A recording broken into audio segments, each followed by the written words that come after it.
પણ નીચેનું પાણી ઊંચે લઈ જવું પડે તો મોટર મૂકવી પડે. એમ જગતના સંકલ્પ તો એની મેળે થવાના, પરંતુ આ ભગવાનના માટેનો સંકલ્પ એ આપણે કરવો પડે.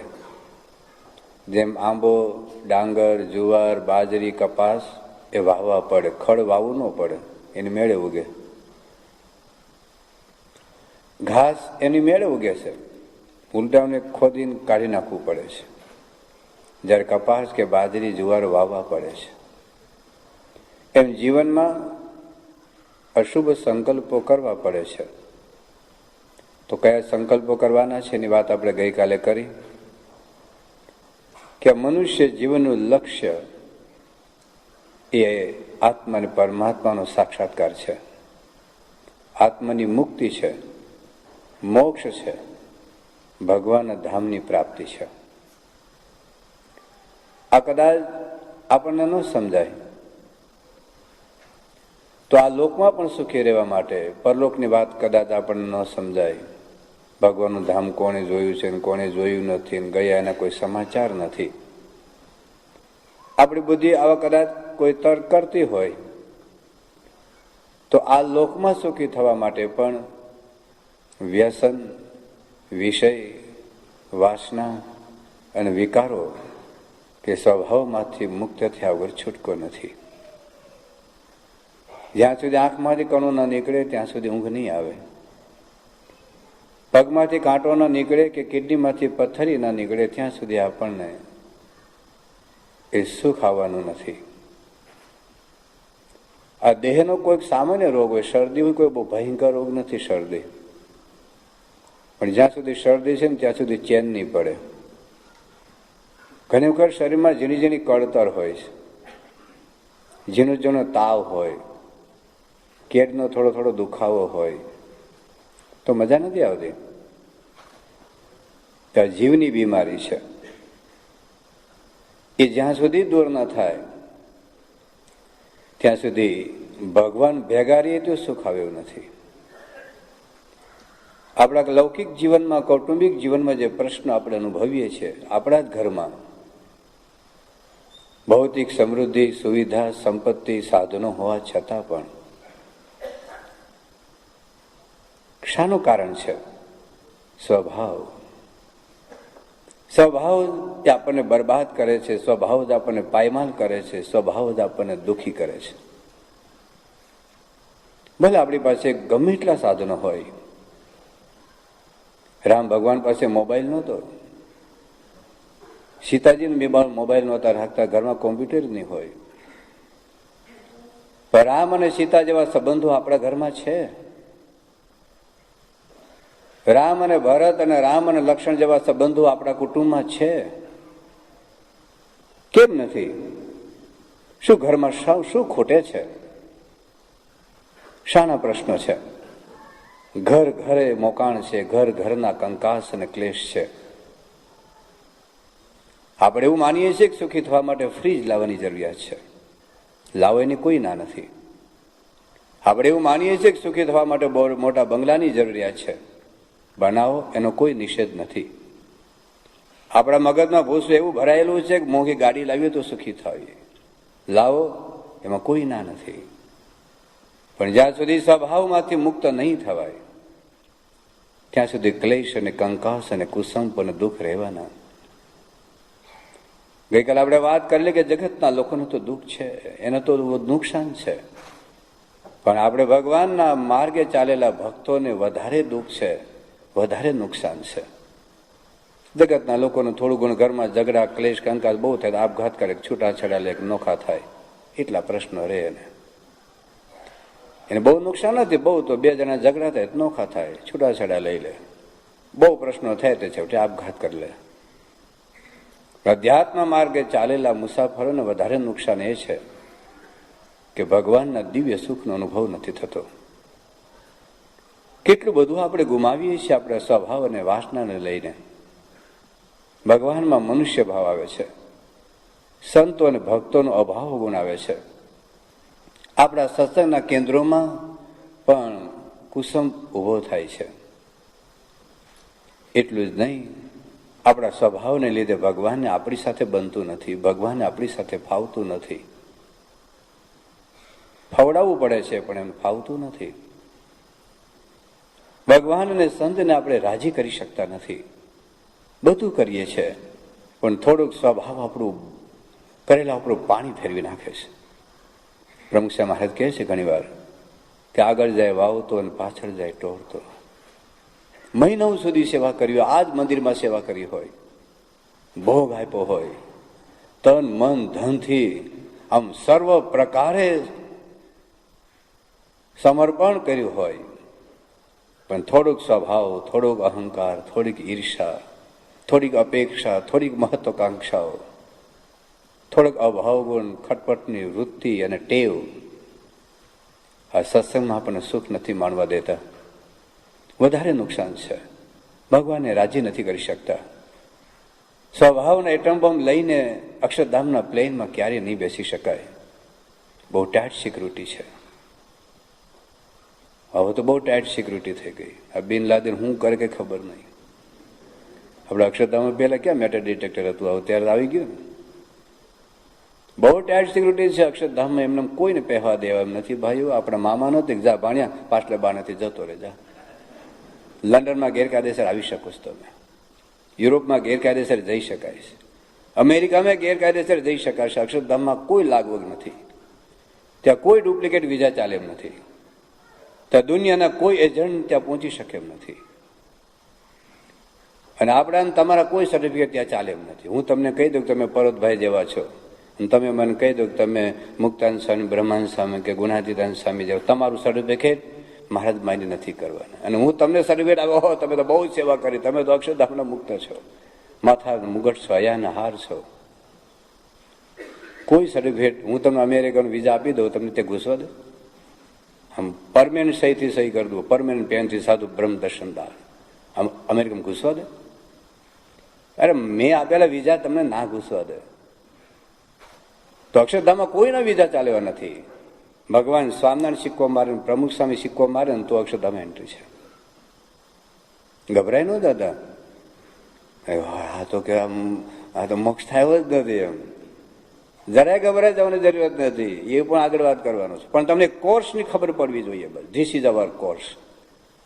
આપણો ધીસ ઇઝ આપણો અભ્યાસક્રમ આ છે. ઘણી વખત આપણે પહેલા ધોરણમાં ભણી લીધું, ઓહો હું તો ભણી ઉઠ્યો, જા હવે હજુ 5મું ધોરણ બાકી છે, 12મું ધોરણ બાકી છે, પીએચડી બાકી છે. એક આપણને સંતોષ ન માની લેવાય એના માટે આ સાધના સત્ર છે. સંતોષ અધ્યાત્મ માર્ગમાં બહુ જ મોટું વિઘ્ન છે. બસ મેં તો બહુ જ કરી લીધું. અરે પ્રમુખ સાહેબ મારે હજુ કહે છે કે હજુ મેં કંઈ કર્યું નથી. હજુ એને સંતોષ નથી કે શાસ્ત્રી મારે જોગીશ માની જેટલું ક્યાં કર્યું છે. હજુ પણ એને કેટલી વાર કે બાપા આરામ કરો, તો કે શાસ્ત્રી મહારાજે ક્યાં આરામ કર્યો? એની નિશાન શાસ્ત્રીજી મહારાજ સામે છે, યોગી બાપા છે. હજુ એને સંતોષ થતો જ નથી. ભક્તિમાં, કથામાં, સેવામાં, આરતીમાં, પૂજામાં એને સંતોષ થાય છે? હવે એને તો જરૂરિયાત જ નથી. તો એક આપણો અભ્યાસક્રમ પૂરો જાણી લો બસ, પછી આપણે જેટલું ચલાય એટલું ચાલવાનું છે. તો ટૂંકમાં સ્વભાવમાંથી મુક્તિ મેળવ્યા વગર છૂટકો નથી. એનો સંકલ્પ એનો કરવાનો છે કે આ છતે દેહ મારે બ્રહ્મરૂપ થવું છે. સંકલ્પ તો કરો. જેમ તમે લંડન આવવાનો સંકલ્પ કર્યો તો આવી ગયા. અહીંથી કેટલાકના સંકલ્પ છે અમેરિકા જવાના, તો જવાના છે. એ મારે આખો દિવસમાં એક વાર વિચાર, સવારથી જાગીને પેલો વિચાર એ આવો છે મારે સ્વભાવ ટાળવા છે, મારે થોડાક ઓછા કરવા છે. નહીં થાય. સત્સંગમાં 50 વર્ષ કાઢી નાખ્યા એટલે સ્વભાવમાંથી મુક્ત થયા, આપણો અનુભવ છે. 20 વર્ષ પહેલા આપણો ક્રોધ હતો ને આજે ક્રોધમાં ઓછો થયો થોડાક. કેટલો ઓછો થયો? ચાલો, બાપા આવે ત્યારે નાચ્યા બહુ, કુદ્યા બહુ, પેલી પ્રેમ ગલીમાં આપણે એક્શનો બહુ કરી, પણ ઘરમાં ક્રોધ ઓછો થયો, ક્લેશ ઓછો થયો. થોડુંક આપણે સહન કરતા શીખ્યા, થોડુંક આપણે લેટ ગો કરતા શીખ્યા, થોડુંક અપમાનના 2 શબ્દો બોલી જાય તો આપણે આપણા મનમાં રાહત છે. થોડીક આપણે અભાવ ગુણ બોલવાની, કહેવાની, સાંભળવાની થોડીક વૃત્તિ ઓછી થઈ. કેમ? સંકલ્પ નથી કરતા. એટલે સંકલ્પ. મહારાજ આવો આવું સર, આવા ગુણાતી સત્પુરુષ, આવો સંપ્રદાય, આવો સિદ્ધાંત, આવા ભગવાન, આવા મંદિરો, આવા શાસ્ત્રો, આવો દિવ્ય સમુદાય. પણ જો આપણે સંકલ્પ નહીં કરીએ તો ત્યાં ને ત્યાં જ રહેવાના. તો સંકલ્પ આ કરવાનો છે. અને સંકલ્પની સિદ્ધિ માટે બીજો સિદ્ધાંત હતો સ્વરૂપ નિષ્ઠા. તો ગઈકાલે એની પણ આપણે થોડીક વાત કરી કે સાધનો કેટલાક ઉપયોગી છે. ઉપયોગી એટલે ધાણા,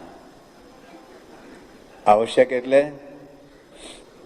મીઠું, અને અનિવાર્ય એટલે ખાલી બટેટા નહીં બોલવાનું. હા, કારણ કે રીંગણાના શાકમાં બટેટા અનિવાર્ય નથી. તો બટેટાના શાકમાં બટેટા અનિવાર્ય છે. જેમ બટેટા વગર બટેટાનું શાક ન બને, એમ ભગવાનની સમજ્યા વગર કરોડો સાધનો કરો. શું કરોડો સાધન કરવાના છે? અરે સાધન માત્ર સુષુપ્તિમાં લીન થઈ જાય છે. કોટી કોટી સાધન કરે પણ એ સર્વે મીંડા તુલ્ય છે. શ્રીજી મહારાજ હરિચરિતામૃત સાગરની અંદર એક વાત લખે છે. એક્ઝેક્ટ શબ્દ મહારાજના વાંચ્યું છું. શ્રી હરિચરિતામૃત સાગર આધારણ સ્વામીનો લખેલો ગ્રંથ છે, ભાગ 4, પેજ નંબર 92. સાધન તો ભગવાનને રીઝવવાના ઉપકરણ છે. તપ કરવાનું છે, ધર્મ પાળવાનો છે, ત્યાગ રાખવાનો છે, આત્મનિષ્ઠા દ્રઢ કરવાની છે, એ બધું તો ભગવાનને રીઝવવાના ઉપકરણ છે. હરિને તજીને હજારો સાધન કરે, હરિને તજીને હજારો સાધન કરે, તે શબને શણગારવા જેવા છે. મળદું તમે ગમે એટલું શણગારો, એને શું આનંદ આવે? નાક વિનાની નથની જેવા છે, અને એકડા વિનાના મીંડા જેવા છે. હરિને રાખીને કરે તે એકડા ઉપરના મીંડા જેવા છે. હરિથી સાધન અધિક જાણે, તેની બુદ્ધિ શાપી જાણવી. ભગવાન કરતા ઘણી જગ્યાએ તમે જો સાધન ભગવાન જ નથી માનતા. લો, બીજું કરે, તપ કરે, બીજું કરે, ત્રીજું કરે, બધું ભગવાનમાં ન માને તો ફળ કોણ આપે? તો એનું શાપિત બુદ્ધિ છે. તો ભગવાન એ મુખ્ય છે. ક્યારે સાધન મહત્વનું નથી. તમે જુઓ, સોનાનું ઘોડિયું અગત્યનું છે કે દીકરો અગત્યનો? દીકરા કરતા ઘોડિયાની કિંમત ક્યારે વધારે હોતી નથી, ખબર છે ને? અને એ આંગળી અગત્યની કે વીંટી અગત્યની? સોનાની વીંટી અગત્યની કે આંગળી અગત્યની? તો વીંટી, આંગળી કરતા વીંટી ક્યારેય મહત્વની હોતી નથી. તો આ વાત આ છે, સાધનો ઉપયોગી છે. અને સાધન ક્યારે કોઈ છૂટકો નથી. પણ પાછું જોજો કે બસ આપણે તો બાપા મળ્યા ને, હવે કંઈ કરવાની જરૂરિયાત નથી. અરે પછી જ કરવાની જરૂર છે. કોલેજમાં દાખલ થયા પછી જ ભણવાનું હોય ને, પછી જ લેસન કરવાનું હોય, પછી જ ક્લાસમાં બેસવાનું હોય. બાકી બહાર ડોબાચારા કરે ને. બ્રહ્મ વિદ્યાની કોલેજ મળ્યા પછી, ભગવાનને મળ્યા પછી હવે જે કંઈ કરવાનું છે ભગવાનને રાજી કરવા માટે છે. બાકી સાધનોથી મોક્ષ નથી. સ્વરૂપ નિષ્ઠાની ગઈકાલે આપણે ખૂબ ડિટેલમાં વાત કરી કે તપ છે, ત્યાગ છે, ધર્મનિષ્ઠા છે, બધું જરૂરી છે, ઉપયોગી છે. પણ જેમ સો શૂન્ય સારા કરે, પણ એક ન કરે જોયા ગળે, તે સરવાળો શાન મેલ છે, કા કરે છે કાળ બકાગળે. તેમ એક હરીને પર હરી, બીજી કરે ચતુરાઈ કોટ, તે માતા પર ચાલે માર્ગ, જેમ જેમ ચાલો તેમ ખોટ. દિશા આપણી જુદી થઈ જાય જો ભગવાનને ન સમજીએ તો. મહારાજે તો ઘણા બધા વચરમતની અંદર ભગવાનની જ વાત કરી છે કે ભગવાનને સમજો, ભગવાનનો નિશ્ચય કરો, ભગવાનની દ્રઢતા કરો, ભગવાનનો આશરો કરો, ભગવાનની ઉપાસના સમજો. મહારાજે લખ્યું પ્રથમના 56મા વચરમતમાં, કેટલાક સર્વજ્ઞ થાય છે, કેટલાક દેવતા થાય છે, કેટલાક સિદ્ધ થાય છે, કેટલાક ઇત્યાદિ, કોઈ પરમપદને પામે છે, ઇત્યાદિ અનેક પ્રકારની મોટપને પામે છે. તો ભગવાનની ઉપાસના એને બળે કરીને જ પમાય છે. પણ ઉપાસના વગર કોઈ સાધન સિદ્ધ થતા નથી. પ્રથમના 57મા વચરામૃતમાં પણ ભગવાનનો મહિમા અને ભગવાનના સ્વરૂપનું જ્ઞાનથી જ મોક્ષ છે. પ્રથમનું 72મું વચરામૃત સારંગપુરમાં સમ કહેતા કે ભગવાન લબડી પડે, ભગવાન લબડી પડ્યા. ભગવાન ધારે કે મારે જીવનું કલ્યાણ કરવું છે તોય કરી શકે એમ નથી, જો નિશ્ચયમાં કાચપ હશે તો. નિષ્ઠામાં જો કાચા હશે તો ભગવાન કહે મારાનું કલ્યાણ કરું છું તો નહીં કરી શકે. અને જો નિશ્ચય બરાબર હશે અને પછી કદાચ થોડું ઘણું આપણને કંઈ હોય તો ભગવાનને માફ કરી દે, પ્રાયશ્ચિત એમાંથી છૂટી શકાય, પણ નિશ્ચય મહત્વની બાબત છે. આ પ્રકારની વાત મહારાજે ઘણા બધા વચનમતમાં વાત કરી છે. પ્રથમનું 63, પંચાળા 6, પંચાળા 7, મધ્ય 9, મધ્ય 13, વરતાલ 12, કે ભગવાનનો નિશ્ચય એ બહુ જ મહત્વની બાબત છે. ગુણાતીત મહારાજે કાર્યને 12માં વાત કરી કે કારણ દેહ કોઈ રીતે છૂટે એમ નથી. કોઈ કોટી સાધન શબ્દ એમાં મૂક્યો છે, કરોડો સાધન કરો તો કારણ દેહ તૂટે એમ નથી. આપણે જોઈએ છીએ ઋષિ મુનિઓને રાફડાવ થઈ ગયા છે, હજારો વર્ષની સાધનાઓ કરી છે, તપ કર્યા છે, પણ વાસના નથી ટળી. તો ભગવાનનું સ્વરૂપ સમજાય. મહારાજ લખ્યું મધ્યના 13માં કે જો તમે આ સ્વરૂપ સમજશો, એ મારે શું વાત, તમે એ સ્વરૂપને દેખો છો તો ખરા, દેખો છો તો ખરા, પણ પરિપૂર્ણ સમજતા નથી સમજતા એવું પણ મહારાજ નથી કહેવા માંગતા. તમે સમજો છો એટલે તો આજ્ઞા પાડો, એટલે તો નિયમમાં રહો છો, પણ પરિપૂર્ણ સમજતા નથી. અને જો પરિપૂર્ણ સમજાય તો મહારાજ કહ્યું કે સ્વભાવ દોષો ટાળવાનો સહેરાય પ્રયત્ન નહીં કરવો પડે. અમે જેમ વિષયથી સ્વતંત્ર છીએ એમ તમે પણ વિષયથી સ્વતંત્ર થશો. તો ટૂંકમાં આપણી સાધનાનો આ એકડો છે, ભગવાનનું સ્વરૂપ સમજવું. તો ભગવાનના સ્વરૂપમાં શું સમજવાનું છે, ભગવાનનું સ્વરૂપ કેવી રીતે સમજવાનું છે અને એમાં શું સમજવાનું છે? તો મુખ્યત્વે 3 રીતે ભગવાનનો મહિમા, ભગવાનનું સ્વરૂપ સમજી શકાય. નંબર 1 એમના કાર્યથી, નંબર 2 એમના વર્તનથી, નંબર 3 એમના સ્વરૂપથી. કાર્યથી પણ એનો મહિમા સમજાય. શ્રીજી મહારાજે મંદિરો બાંધ્યા, એમને હયાતીમાં મહારાજે 500 પરમહંસ એક રાતમાં બનાવ્યા, બાળકીને દૂધ પીતી બંધ કરાવી, સતી પ્રથા બંધ કરાવી, હજારો લાખો લોકોને ભગવાનનું ભજન કરતા કર્યા. આ એમનું કાર્ય છે. અત્યારે પ્રમુખ સભાનું કાર્યથી આપણે એનો મહિમા સમજી શકીએ કે સ્વામી આ નવયુવાનોને દીક્ષા આપી, હજારો લાખો લોકોનું જીવન પરિવર્તન કર્યું, 750 મંદિરો બાંધ્યા, સ્કૂલો, કોલેજો, હોસ્પિટલો બાંધી, વિશ્વભરમાં એનું સન્માન થાય છે. સ્કૂલો અને બધા રાહત કાર્ય, ભૂકંપનું રાહત કાર્ય, ઓડિશાનું રાહત કાર્ય, કેટલ કેમ્પ, અતિવૃષ્ટિ, અનાવૃષ્ટિ, આ બધું સ્વામીનું કાર્ય છે. અને કાર્યથી મહિમા જરૂર સમજી શકાય છે, પણ એટલું પૂરતું નથી. એટલું પૂરતું નથી. વ્યક્તિગત જીવનના પરિવર્તન માટે આ કાર્યથી આપણે અહોભાવ થાય કે ઓહો સ્વામી કેટલું બધું કાર્ય કરી શકે, કેવા મહાન પુરુષ છે, અહોભાવ થાય, પણ વર્તન નહીં બદલાય.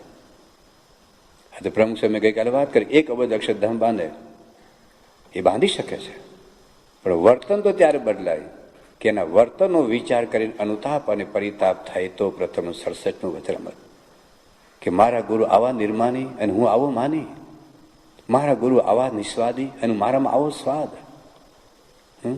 મારા ગુરુને કોઈ અહંકાર નથી, હું અહંકારથી ભરેલો, મારા ગુરુને કોઈનું અભાવગુણ નથી, બધાનું જાણવા છતાં અને હું અભાવગુણની ખદબદમાં એ ગટરમાં પડ્યો છું. અનુતાપ અને પરિતાપ, વર્તન ઘણા બધા. અરે સ્વામી કરતા કેટલું કાર્ય કરનારા છે લોકો. ઉદાહરણ તમે સાઉથમાં જોજો, શું મંદિરો બાંધેલા છે, એક વ્યક્તિની 200 સ્કૂલો, કોલેજો ચાલે છે. અરે બાયપાસ સર્જરી મફતમાં કરાવે છે, જોઈ આવજો. અને બીજા બધા જે બધા ધર્મો છે, વિશ્વના ધર્મો, શું એની તુલનામાં સ્વામીનું કાર્ય કેટલું? આજે જે ક્રિશ્ચિયાનિટી છે એની તુલનામાં સ્વામીનું કાર્ય કેટલું કાર્ય? કઈ નથી. તો કેવળ કાર્ય કરતા જો સ્વામી કરતા બીજે કાર્ય વધુ દેખાશે ત્યાં માલ મનાઈ જશે. કાર્યથી અભાવ છે, પણ વર્તન સુધી આજે પ્રમુખ સમાજમાં એક કાળો ડાઘ નથી, જગતનો કોઈ સંકલ્પ નથી, અહમ શૂન્ય છે. આજે ઘણું બધું કરતા હોય પણ હું કરું એવું લાગતું હોય, અને સ્વામી આટલું બધું કરે છે છતાં કોઈ અહમ નથી. તો એવું નિષ્કલંક પવિત્ર જીવનથી કરવું ને અઘરું છે. તો કાર્યથી પણ મહિમા સમજી શકાય, વર્તનથી, અને છેલ્લો છે એના સ્વરૂપથી. જીવન બદલવા માટે એનું વર્તન અને વર્તન કરતા એ સ્વરૂપ વધારે અગત્યનું છે.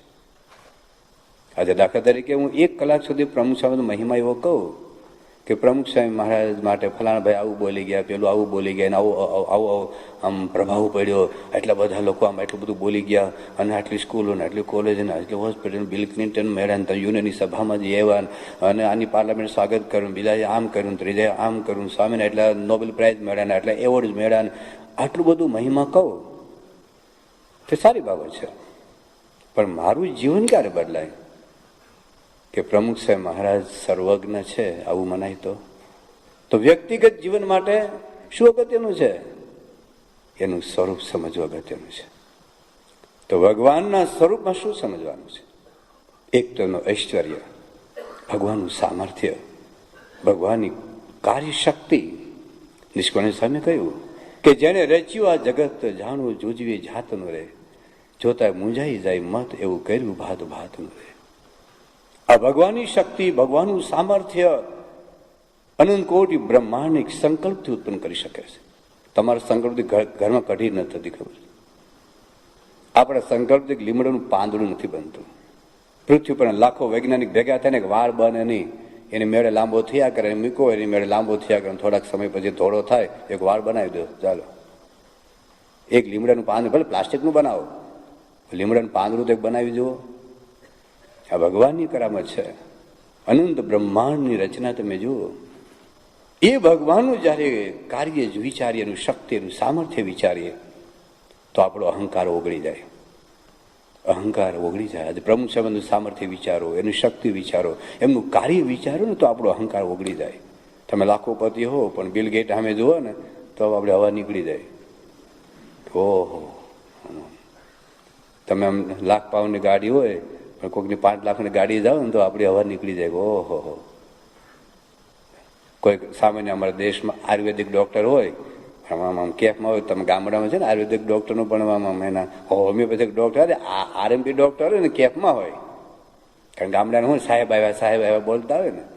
પણ હાર્ટ સર્જનને જુએ ને તો એમ આપણે થોડુંક સત્સંગનું કાર્ય કરતા મેં કર્યું, મારાથી તે હું નહોતો મંદિર થતો જ નહીં. હા, જા હુઈ જાવ, ચા પી. હું આપણા વગર શું થાય? બધું થઈ જાય આપણા વગર. પણ આમનો વિચાર કરીએ ને કે એમણે કેટલું કર્યું છે, એની તુલના મેં શું કર્યું છે, શું કર્યું છે મેં, તો અહંકાર આપણો ઓગળી જાય. તો ભગવાનનું આ કરતું, એની ઐશ્વર્ય સામર્થ્યનું વિચાર, આવા શક્તિશાળી ભગવાન મારી સાથે છે તો નિર્ભયતા આવશે, ભય નહીં રહે, લઘુતા ગ્રંથિનો અનુભવ નહીં થાય. કે આવા શક્તિશાળી ભગવાન મારી સાથે છે તો કોઈનો ભય નહીં રહે. તો આ ભગવાનમાં ઐશ્વર્ય સામર્થ્ય જાણવાનું છે. બીજી બાબત છે, ભગવાનને સર્વ કરતા હરતા સમજવાના છે. હું કરું એ જ અજ્ઞાનતા શકટનો ભાર જેમ શ્વાન તાણે. માનવ જાણે મેં કર્યું કરતલ બીજો કોઈ, આદર્યા અધૂરા રહ્યા હરી કરીશો હોય.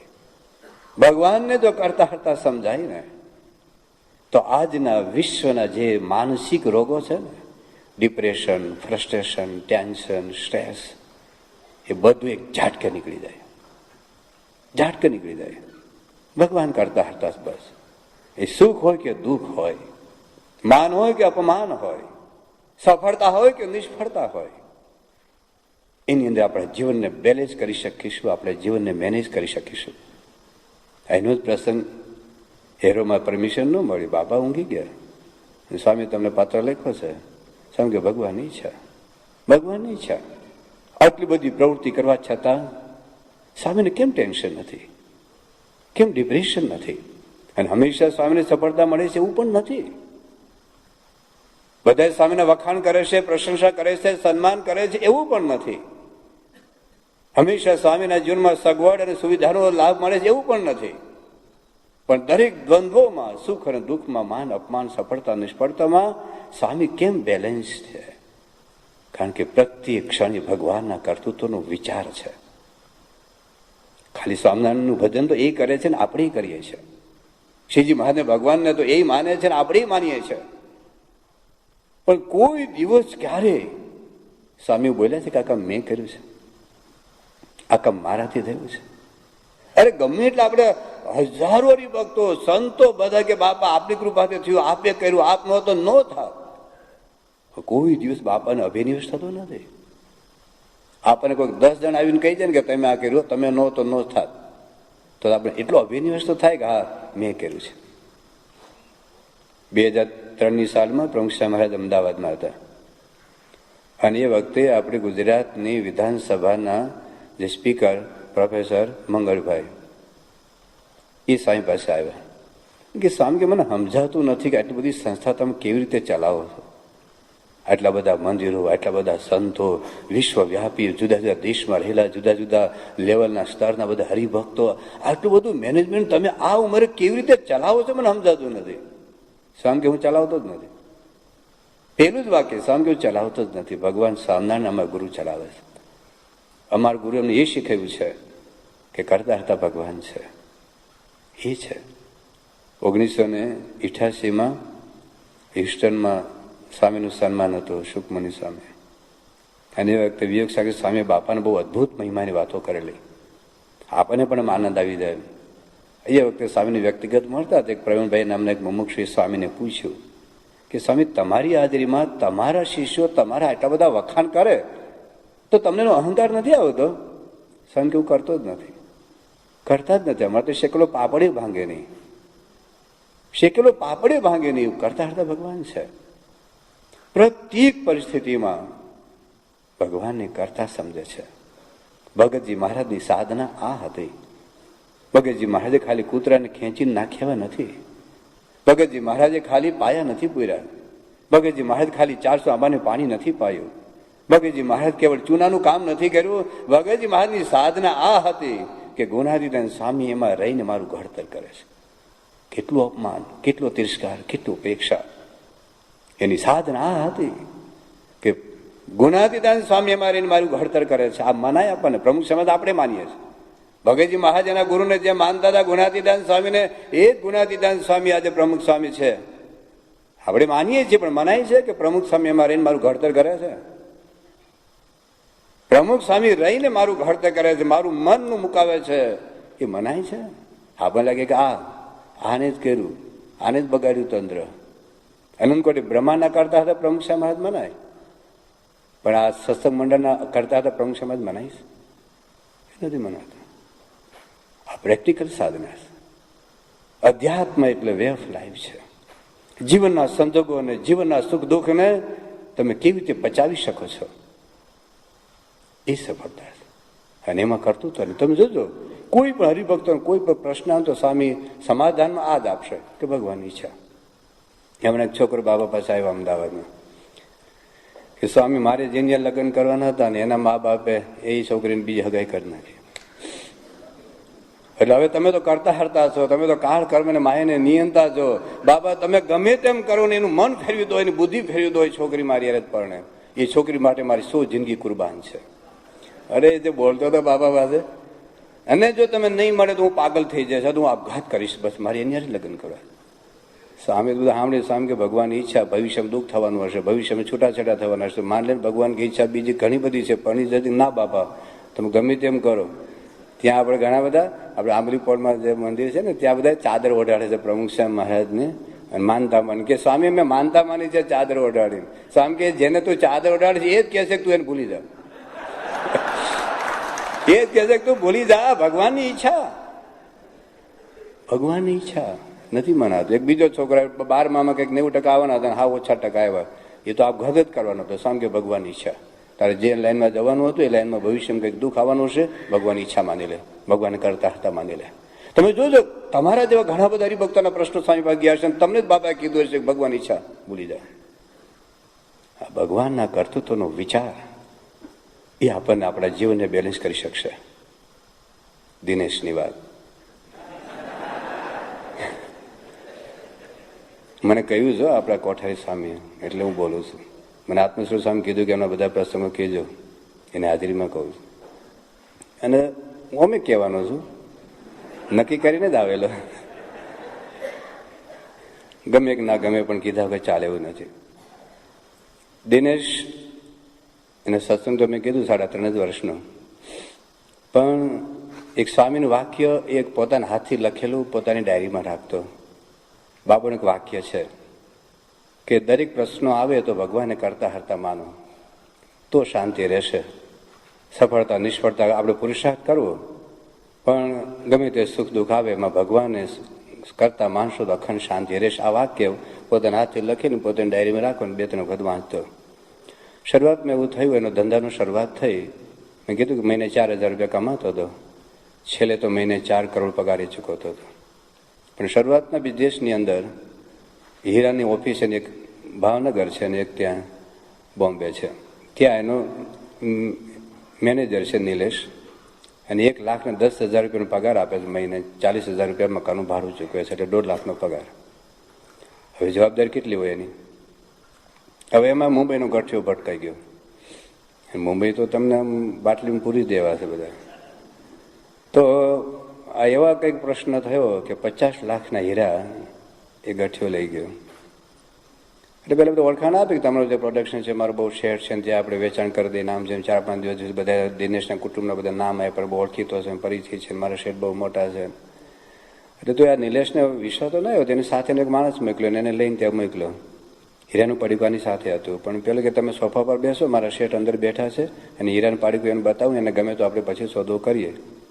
તમે બહાર સોફા પર બેસો. પેલો અંદર ગયો. અંદર 2 મિનિટ પછી પાછો આવે કે મારા શેઠ હીરાનું પડીકું જોવે છું, હમણાં લઘુ કરીને આવું છું. અને પેલું પડીકું લઈને જતો જ રહ્યો. અને આ તો 2 કલાક રાહ જોઈને કે ઉપર અંદર તો બોલાવ્યો જ નહીં કોઈ. પછી ખરું પડી કે ગયું એનો કોઈ ફોન નંબર હતો, મોબાઈલ હતો, એને પેલું કાર્ડ બધું બદલી કાઢ્યું. હવે આ બધું ત્યાં તો હાહાકાર. 50 લાખના હીરા એટલે ધક્કો વાગી જાય ને આમ શરૂઆતનો. એટલે એણે દિનેશને ફોન કર્યો ભાવનગર કે આવું થયું. એનું પેલું વાક્ય હતું કે બાપાની ઈચ્છા. પહેલું જ વાક્ય, બાપાની ઈચ્છા, તો ચિંતા ન કરીશ, તારી ઓફિસ, તારી ખુરશી હાચવ. અને આ તો રાતે હોઈ ગયો શાંતિથી. એને કઈ ને બધું ભગવાનની ઈચ્છા. એ તો એવું જ માનતો હતો. એને બધા છોકરાઓને કીધું કે આ કંપની મારી નથી, આ કંપની શ્રીજી મહારાજની છે, પ્રમુખ સ્વામીની છે, એ જ ચલાવવાના છે, મારે નથી ચલાવવી, તમારે નથી ચલાવવાની. આ કંપની કોઈ મેનેજમેન્ટના સિદ્ધાંતને આધારે નથી સમજાવી. આ કંપની મારે ચલાવવી છે વચનમતને આધારે, સ્વામીની વાતોને આધારે, યોગી ગીતાને આધારે મારે કંપની ચલાવવી છે. કરતા હરતા એ છે. આટલી એની ઉત્કૃષ્ટ સમજણ. અને તો શાંતિથી 50 લાખના હીરા જતા એટલે થાય હું? વિચાર તો કરજો. એટલે તો ઊંઘી ગયો. હવે નિલેશ બોમ્બે. હવે એની એક જ રૂમમાં બધા રહેતા હતા. ત્યાં એના ઓફિસમાં 20 છોકરાઓ કામ કરે. એટલે એક પ્લેટ રાખીને એમાં બધા છોકરાને રાખે. એટલે આખી રાત રેડ્યો. ધક્કો જ લાગે ને ભાઈ, પોતાની જવાબદારી હતી. 1.5 લાખ તો પગાર લે છે, તો જવાબદારી હોય કે નહીં એની કંઈક. તો આખી રાત રેડ્યો હોય અને ઊંઘ્યો જ નહીં. તેને બીજા છોકરાએ સવારે દિનેશને ફોન કર્યો કે ભાઈ નિલેશ આખી રાત રેડ્યો છે અને ઊંઘ નથી આવી. દિનેશ બીજે દિવસે પ્લેનમાં ભાવનગરથી બોમ્બે આવ્યો અને કીધું કે નિલેશ તું શું કામ રડે છે? પૈસા મારા ગયા તારા? તું તો મેનેજર છે. પૈસા મારા ગયા તારા? તું ચિંતા ના કરીશ, બાપાની ઈચ્છા, ભગવાનની ઈચ્છા, આપણે મહેનત કરી લઈશું, પૈસા મળી જશે, તું ચિંતા ના કર. તારી ખુરશી હાચવ, તારો ઓફિસ હાચવ. આ પ્રેક્ટિકલી વાત આવે તો એ ઘડિયાળ ખોવાઈ જાય ને તો અઠવાડિયું ઊંઘ ન આવે. અને છોકરાએ એ કાચનો એક કપ તોડી નાખ્યો ને થપ્પડ મારો. ખબર? જો કે આ દેશમાં મારા એવું નથી, મેં તમને જેલ ભેગા કરી દઉં. એક સામાન્ય થોડુંક નુકસાન થાય ને આપણું, આ ભગવાનનું કરતો તો થઈ ગયું. Done is done. It cannot B અનડન even if you go to London, અથવા તો ઇવન ઇફ યુ લીવ. થઈ ગયું. તો શાના માટે સંબંધ બગાડો છો? પણ ભગવાનના કર્તૃત્વનો વિચાર. 2 દિવસ પહેલા મેં વાત કરી લે, પેલા અમેરિકામાં ત્યાં યોગેન્દ્રભાઈ પરમાર, એકનો એક દીકરો 16 વર્ષનો દામમાં ગયો. બાપાની ઈચ્છા, તમારી ઈચ્છા બાબા, તમે અક્ષરધામમાં બેહાર દે દો. નાચ્યા 5,000ની સભામાં નચાય? અરે બકરી મરી જાય દેશમાં મહિનો રડે. 5,000ની સભામાં નાચ્યા. બાપાને ભર સભામાં પેંડો આપ્યો. બાપા તમે મારા દીકરાને ધામમાં લઈ ગયા. અને બધાને સંતોને પેંડા હાથ ખવડાવ્યા અને બધાને પેંડા આપ્યા. થાય આવું? હા, ભગવાનના કરતું. સાધના એટલે ખાલી માળા નથી ભાઈઓ. સાધના એટલે ખાલી તિલક ચાંદો નથી. સાધના એટલે ખાલી પ્રદક્ષિણા નથી. સાધના એટલે ખાલી દંડવત નથી. એ પણ છે, પણ બીજું ઘણું બધું છે. તો કર્તૃત્વનો વિચાર. ત્રીજી બાબત આવે છે ભગવાનના સર્વજ્ઞપણાનો વિચાર. ભગવાન મારું બધું જાણે છે ને, એ વિચાર આપણું જીવન બદલશે. તો પછી બાથરૂમમાં જઈને બીડી ન પી આવાય. કોઈક જગ્યાએ જઈને થિયેટરની અંદર પિક્ચર ના જોઈ આવાય. કોઈ સત્સંગી ના હોય ત્યાં ડુંગળી લસણ ના ખાઈ આવાય. ભગવાન મને બધી જગ્યાએ જુએ છે ને. આ આપણી પ્રત્યેક ક્ષણે શ્રીજી મહારાજ અને પ્રમુખ મહારાજ મને જોઈ રહ્યા છે. આપણી પૂજા કરતા હોય ને આપણે વિડીયો પાડતા હોય ને એના ઇન્ટરનેશનલ ટીવી ચેનલ પરથી જો લાઈવ પ્રોગ્રામ રિલે થતો તો આપણી પૂજા કેવી જાય? આમાં વ્યવસ્થિત, બરાબર. અને કોઈનો પડતો આમ જ હોય, આમ જ પૂજા. પણ ભગવાન જેને રાજી કરવા છે, ભગવાન બધી જ જગ્યા તને જુએ છે યાર. ભગવાન સર્વજ્ઞ છે. આપણા ઋષિ મુનિઓ આપણા બાળકોને એ શીખવતા હતા કે ભગવાન તને બધી જગ્યાએ જુએ છે. તમારા દીકરાને, તમારા દીકરીના મગજમાં આ નાખશો તો તમારી ભવિષ્યની પેઢીની કોઈ ચિંતા નહીં રહે. બાકી ખાલી કોમ્પ્યુટર ભણાવશો, ખાલી ડોક્ટર બનાવશો, ખાલી એન્જિનિયર બનાવશો, તમારું જનરેશન જતું રહેશે તમારા હાથમાંથી. અને તમારું થર્ડ જનરેશન એ તમારા હાથમાં જ નહીં રહે. લખોટ લખી રાખજો, આજની તારીખ, તિથિ, મારું નામ. શું ભણાવવાનું છે ને? એને આ નાખવાનું છે જીવમાં. તમે ક્યાં તમારી દીકરીની પાછળ પાછળ ફરવાનો છો? ક્યાં તમારા દીકરાની પાછળ પાછળ ફરવાનો છો? પણ એને સમજાવો કે ભગવાન તને બધી જગ્યાએ જુએ છે, તું કોની સાથે ફરે છે. પ્રમુખ સાહેબ મહારાજ તને બધી જગ્યાએ જુએ છે, તું ક્યાં કોની સાથે આટા મારે છે, ઇન્ટરનેટમાં તું શું જોયે છે, મોબાઈલ સાથે તું કોની સાથે વાત કરે છે. અરે નાનપણથી પછી 20 વર્ષનો ઢાંડો થાય આવે બાપા પાસે, બાપામાં દીકરા સુધાર. તો ટમેટું છે કે સુધારવાનું પછી? બટેટું છે કે સુધારવાનું પછી? એના જીવમાં આ નાખવાનું છે. એ આપણા ઋષિ મુનિઓ આપણા બાળકોને એ શીખવતા હતા. ઈશા વાસમ ઇદમ સર્વમ યત્કિંચ જગત્યામ જગત. ભગવાન વ્યાપક છે તો ભગવાન સર્વમાં વ્યાપક છે. ભગવાન જો સર્વમાં વ્યાપક તમે માનો, અરે બીજામાં વાત જવા દો, તમારા પત્નીમાં ભગવાન છે એવું માનો છો? તમારા દીકરામાં, તમારી દીકરીમાં ભગવાન છે એવું માનો છો? તમારા ડ્રાઈવરમાં તો ડ્રાઈવર હોતા નથી, તમે ચલાવો, પણ માનાય છે ભગવાન દરેકની અંદર. અરે ભિખારીમાં ભગવાન ભલે ના આપો તો કઈ વાંધો નહીં, પણ ભગવાનને જુઓ. સાધના આ છે. યોગીજી મહારાજ ત્યાં ગોંડલમાં વાસણ ઉટકતા હતા, એટલે યુગ વાસણ ઉટકતા હતા. યોગી બાબા પસાર થયા, એક ડીશ લાવો જોયું તું, ચીકાશ વાળી હતી, ચીકણી હતી. યોગી બાબા કે ગુરુ આમનો ઉટકે ડાઘા નો રહેવા દેવા, ચીકાશ નો રહેવા દેવી, ઠાકોરજી જમવાના છે. તો એવું કે બાપા એમાં ઠાકોરજી નથી જમવાના, આ હરિભક્તો જમવાના છે. યોગી બાબા શું બોલ્યા કે હરિભક્તોમાં રહીને ઠાકોરજી જમશે. આ ભાવના છે ને, એ ભાવના તમારું જીવન પરિવર્તન કરશે. તમે જમાડો છો ને, તો માનો કે દરેક અમારી જે લાઈન ઉભેલા શ્રીજી મહારાજ હું જમાડું છું, પ્રમુખ છે મહારાજ જમાડું છું. એ ભાવના તમે શું કરો છો, કેટલું કરો છો એ મહત્વનું નથી, તમે કઈ ભાવનાથી તમે સેવા કરો. જમાડું એની એ જ છે, એની એ જ ખીચડી, એનું એ જ પૂરણપોળી, એનું એ શ્રીખંડ. પણ તમે જયારે આપો ત્યારે બાપાને આપવું છે એવો વિચાર. મગજની ડીવીડી જુદી છે. આ તો ખાવાય લાવ્યા છે, સભામાં બેસતા નથી. આરતી વખતે જવા ખાઈને જતા રહેશે. પણ તમારું બાપનું હું જાય ભલે ખાઈને જતો રહે, તમે પીરશો ને. પણ આપણું મગજ આપણું જુદી રીતે કામ ચાલે છે. જ્યાં જુએ ત્યાં રામજી બીજુંને ભાષે રે. એ માન્યતા, એ સાધના. તો કોની ટીકા થાય, કોની નિંદા થાય, કોનો દ્રોહ થાય. આપણે પૂજા વખતે જુદા છે, ઓપરેશન થિયેટરમાં અમારા ભારત દેશમાં લોકો જુદા છે. આજે વિશ્વભરમાં કરોડો માણસો આસ્તિક છે, નાસ્તિક નથી. ભારત દેશમાં દૂધમાં ભેળસેળ, ઘીમાં ભેળસેળ, બિનજરૂર ઓપરેશન કેમ થાય છે? મંદિરમાં તો જાય છે, કથાઓ તો સાંભળે છે, પારાયણ તો કરે છે, અરે યજ્ઞ કરે છે, હોમે કરે છે, હવને કરે છે, નગર યાત્રામાં જાય છે, પણ જીવન કેમ બદલાતું નથી? જીવન બદલવા માટે ભગવાનને સમજવા પડે છે. ભગવાન દરેકમાં વ્યાપક છે એ માને. પ્રમુખ સમાજ એ છે ને, એ છે દરેકમાં ભગવાનને જુએ છે, માને છે. તો એ છે દિનેશની વાત. તમે હીરાનું ઓફિસમાં જોજો, હીરાનું ઓફિસમાં જે ડાયરેક્ટર હોય ને, મેનેજર એ જ એસીમાં હોય. બીજા બધા તો પતરા નીચે ને શેડ નીચે ને પંખા નીચે તપતા હોય. એને માન્યું કે મારા બધા જ માણસો એ પ્રમુખ સ્વામીના સ્વરૂપો છે. હું એસીમાં તો બધા એસીમાં. હું બિસ્લેરીનું પાણી પીવું તો બધાનું બિસ્લેરીનું પાણી પીએ. અને આ છોકરો ભીખા રે ન ચાલે. દરરોજ 25 કિલો ફ્રૂટ પોતાના ખર્ચે લાવીને બધાને જમાડવાનું. દરરોજ 4 વાગે બધા, કે કોઈને હોટલમાં જવાની જરૂરિયાત જ નથી. તમને ભૂખ લાગે છે ને, ભૂખ તમારો કોઈ ભૂખો નહીં રહે. બસ દરરોજ 25 કિલો ફ્રૂટ, અઠવાડિયે કે 15 દિવસે 25 કિલો ડ્રાય ફ્રૂટ, આ સૂકો મેવો લાવીને એને જમાડવાનું. બાકી ભાવનગર, સુરત, મુંબઈમાં જોઈ આવ્યો તો હીરાનું ઓફિસો, એ ગાળો દેતા હોય, અપમાન જ કરતા હોય, તિરસ્કાર કરતા હોય, ઉપેક્ષા કારણ પેલા બીજા ગરજે કામ કરતા હોય. ભગવાનના બાળકો છે, ભગવાનના છે. તો દરેકમાં, તમારા કુટુંબના 4 સભ્યમાં ભગવાનને જુઓ. શ્રીજી મહારાજ પ્રમુખ સાહેબ, તમે જિંદગી બદલાઈ જશે, જીવનની દિશા બદલાઈ જશે. એ બાબત છે. ભગવાનને સર્વજ્ઞ જાણવાના છે, ભગવાનને સર્વમાં જોવાના છે. બીજીની બાબત ભગવાનને દિવ્ય સમજવાના છે.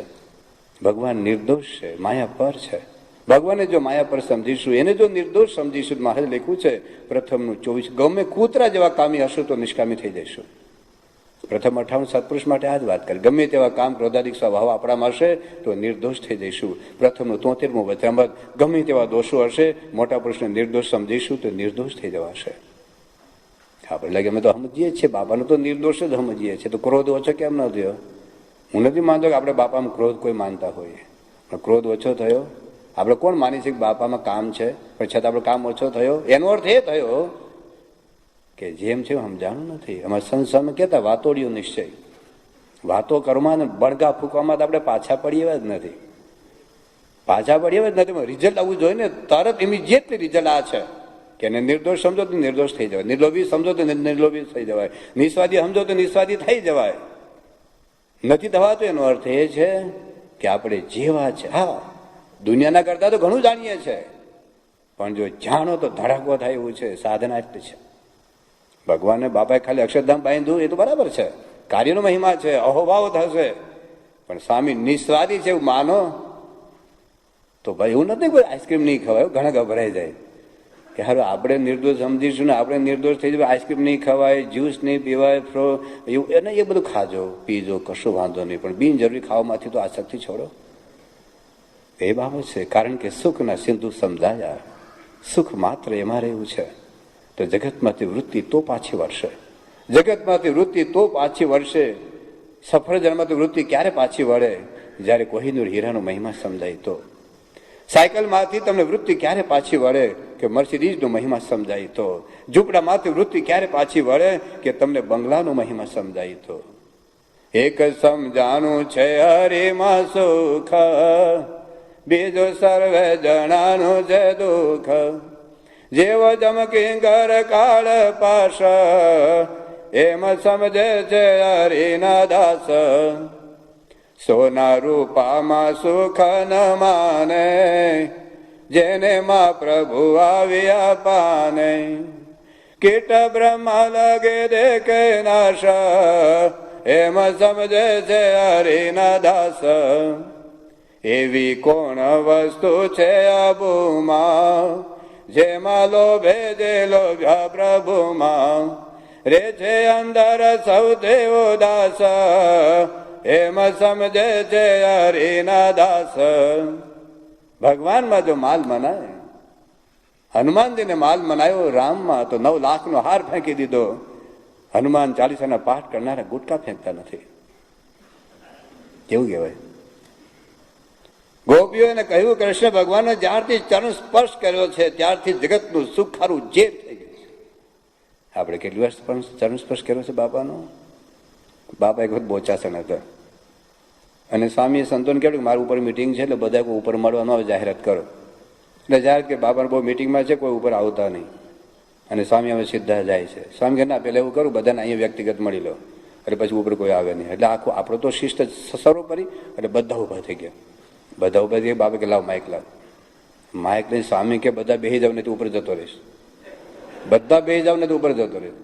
પછી સ્વામી કે ગોપીઓએ ખાલી એક વખત ચરણ સ્પર્શ કર્યો તો જગતના સુખ ખારા ઝેર થઈ ગયા. અને પછી સ્વામી પોતાનો પગ બતાવે. સ્વામી કે કેટલી વાર આડ્યા છો? રૂવાડા ખલાસ થઈ ગયા. તો એ કે આપણું કઈ ઓછું થતું નથી. અરે ટીવી મુકાતું નથી, અરે ડુંગળી અસર મુકાતા નથી. કેવું કહેવાય? તો તમે કોઈ ખાતા નથી? આ તો હું જનરલી વાત કરું છું. તો કોઈ તમારે માથે ન લઈ લેતા. હું વાતો તો બધી કરવાનો, પણ તમારે માથે નહીં લઈ લેવાનું. તમે તો બહુ લંડન હરિભક્તો તો શરૂ કરી છે, પણ ખાલી હું જનરલ મારે તો વાત કરવી પડે બધી જગ્યાએ, એટલે હું કરું છું. એટલે પોતાને માથે નહીં લેવાનું કે સ્વામી જ્યારથી આવ્યા ત્યાંથી લઈ જ મીંડા છે દંડીકો લઈને. તો મૂળ વાત એટલી હતી કે જો ભગવાનને સમજાય, કેટલું દિવ્ય શાશ્વત સુખની વાત આપણે ગઈકાલે કરેલી ભગવાનની, તો એ ભગવાન એવી રીતે સમજવાના છે. ભગવાનને ઐશ્વર્ય સમર્થ્ય સમજો, ભગવાન સર્વકર્તા, ભગવાન સર્વજ્ઞ, ભગવાન સર્વવ્યાપક, ભગવાન દિવ્ય નિર્દોષ, ભગવાન એ સર્વ સુખના સિંધુ, સર્વ સુખના સાગર છે. અને એવા ભગવાન શ્રીજી મહારાજ છે. અને એ શ્રીજી મહારાજ સર્વોપરી સર્વ અવતારના અવતારી છે. સર્વોપરી ભગવાન સમજવાના છે. મારે લખ્યું છે મધ્યના 9મા વચનમતમાં કે તમે સત્સંગમાં રહેતા હશો અને બધા નિયમ પાડતા હશો, પણ જો મને સ્વરૂપ નહીં સમજો તો અક્ષરધામમાં નહીં જાઓ, બીજા દેવતાના લોકમાં જશો. ગુણાતીતાન સ્વામી કહ્યું કે જ્યાં સુધી મહારાજને પુરુષોત્તમ તમે નહીં જાણો ત્યાં સુધી અક્ષરધામમાં નહીં જવાય. ગુણાતીતાન સ્વામી બીજી વાત કરી કે મહારાજને જો કોઈ વિષ્ણુ જેવા જાણો તો વૈકુંઠમાં જશે, કૃષ્ણ જેવા જાણશે તો ગોલોકમાં જશે, નરનાળ જેવા જાણશે તો બદ્રિકાશ્રમમાં જશે, પણ શ્રીજી મહારાજને સર્વોપરી સર્વ અવતારના અવતારી અક્ષરધામના અધિપતિ જાણે તો જ અક્ષરધામમાં જવાય. સર્વોપરીપણાની વાત આપણે જ્ઞાન સત્રમાં 2001ની સાલમાં આપણે 6 પ્રવચનો જોયેલા છે. વચનામૃત રહસ્ય ભાગ બીજામાં લગભગ 200 થી 250 પેજ મહારાજના સર્વોપરીપણાનું સંપૂર્ણ નિરૂપણ છે. શ્રીજી મહારાજે કેટલો આગ્રહ રાખ્યો છે સર્વોપરીપણાને સમજાવવાનો, અને એ માટે એમણે કેવી કેવી વાતો કરી છે. પરમહંસોને પણ વારંવાર ટકોર એમણે કરી છે. એની વાતો આપણે રિપીટ નહીં કરીએ, પુનરાવર્તન એનું નહીં કરીએ, પણ થોડીક વખત પછી હું સ્લાઇડ આખી બતાવવાનો છું કોમ્પ્યુટર પ્રોજેક્શન ઉપર, કે એ થોડુંક આપણે સમજીશું તો આખું થોડુંક તમને રિમાઇન્ડ થઈ જશે કે શ્રીજી મહારાજ સર્વોપરી સર્વ અવતારના અવતારી કેવી રીતે છે. બીજા બધા જે છે એ બધું શાસ્ત્રોના આધારે છે, પણ એ બધું આપણે નિરૂપણ કરવા નહીં બેસીએ. અનંત કોટી બ્રહ્માંડો છે, દરેક બ્રહ્માંડમાં બ્રહ્મા વિષ્ણુ મહેશ છે, 33 કરોડ દેવી દેવતાઓ છે. એક બ્રહ્માંડનું સંચાલન કરે, જેમ ભારત દેશના રાષ્ટ્રપતિ હોય કે વડાપ્રધાન હોય, આજે એક દેશનું સંચાલન કરે. તમારા ઇંગ્લેન્ડના પણ વડાપ્રધાન હોય, અમેરિકાના પણ ત્યાંના જે પ્રાઇમ મિનિસ્ટર અથવા તો જે પ્રેસિડેન્ટ હોય, તો દરેક પોતપોતાના દેશનું સંચાલન કરતા હોય. એવું તો આ એક બ્રહ્માંડ છે, એવા તો અનંત કોટી બ્રહ્માંડો છે. તો પ્રત્યેક બ્રહ્માંડમાં એ બ્રહ્મા વિષ્ણુ મહેશ સંચાલન કરે, એને ગોવાળી કરે એવું ગુણાતીતાન સ્વામી કહ્યું છે. 33 કરોડ દેવી દેવતા મદદરૂપ થાય. જેમ ગુજરાતના મુખ્યમંત્રી હોય, ગુજરાતના ગવર્નર હોય, ગુજરાતના ચીફ જે સચિવ હોય, મુખ્ય સચિવ હોય, એ 3 જણા એ ગુજરાતનું સંચાલન કરે. પણ એની સાથે કલેક્ટર હોય, મામલતદાર હોય, બીજા એમપી હોય, અથવા તો ધારાસભ્ય હોય, અથવા તો બીજા પ્રધાનો હોય, ગામડાના સરપંચ હોય, તલાટી મંત્રીઓ હોય, તો ગુજરાતના કેટલા બધા આ સરકારી અધિકારીઓ આખા ગુજરાતનું સંચાલન કરવામાં મદદરૂપ થાય.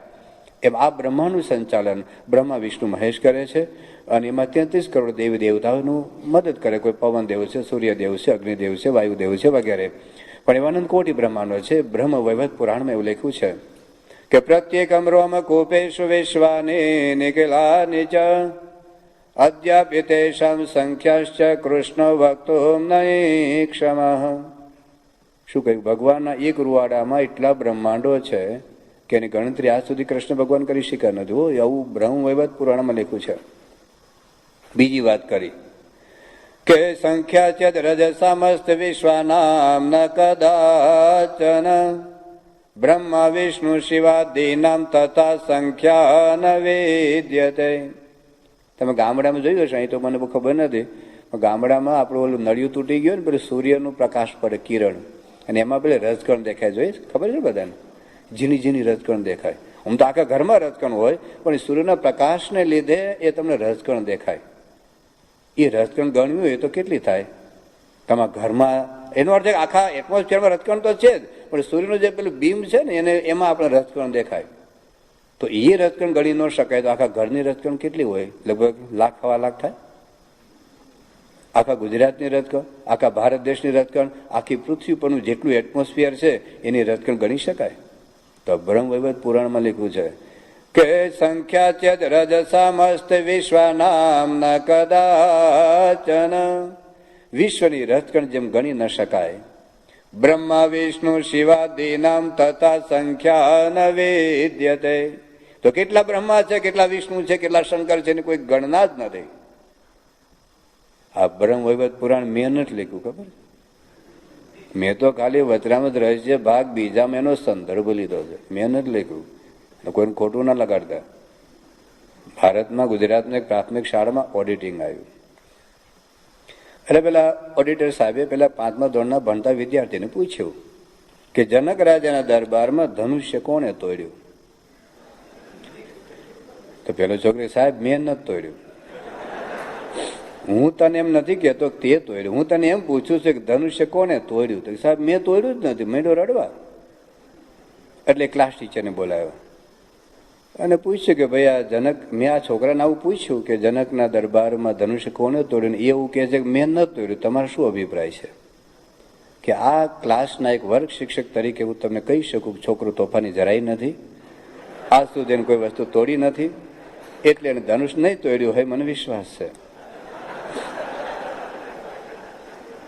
પછી એ સ્કૂલના પ્રિન્સિપાલને બોલાવ્યા કે ભાઈ વિદ્યાર્થીને પૂછી આવું કહે છે અને આ પેલો શિક્ષક આવું કહે છે, તમારો શું અભિપ્રાય છે?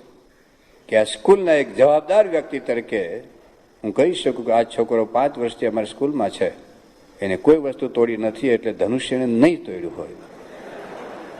એને ખરું ભણાવે છે. એટલે જે જિલ્લા શિક્ષણ અધિકારીને એને રિપોર્ટ લખ્યો આ સ્કૂલનો કે મેં આવો એક પ્રશ્ન પૂછ્યો કે જનક રાજાના દરબારમાં ધનુષ્ય કોને તોડ્યું? તો વિદ્યાર્થી આવું કહે છે, શિક્ષક આવું કહે છે, પ્રિન્સિપલ આવું કહે છે, આપનો શું અભિપ્રાય છે? તો કે નવું લઈ લો ને, અને જે બિલ આવે તો બિલ મોકલી આપજો, આપણે પાસ કરી દઈશું. મુકોન માથાકૂટ જેને તોડ્યું એને.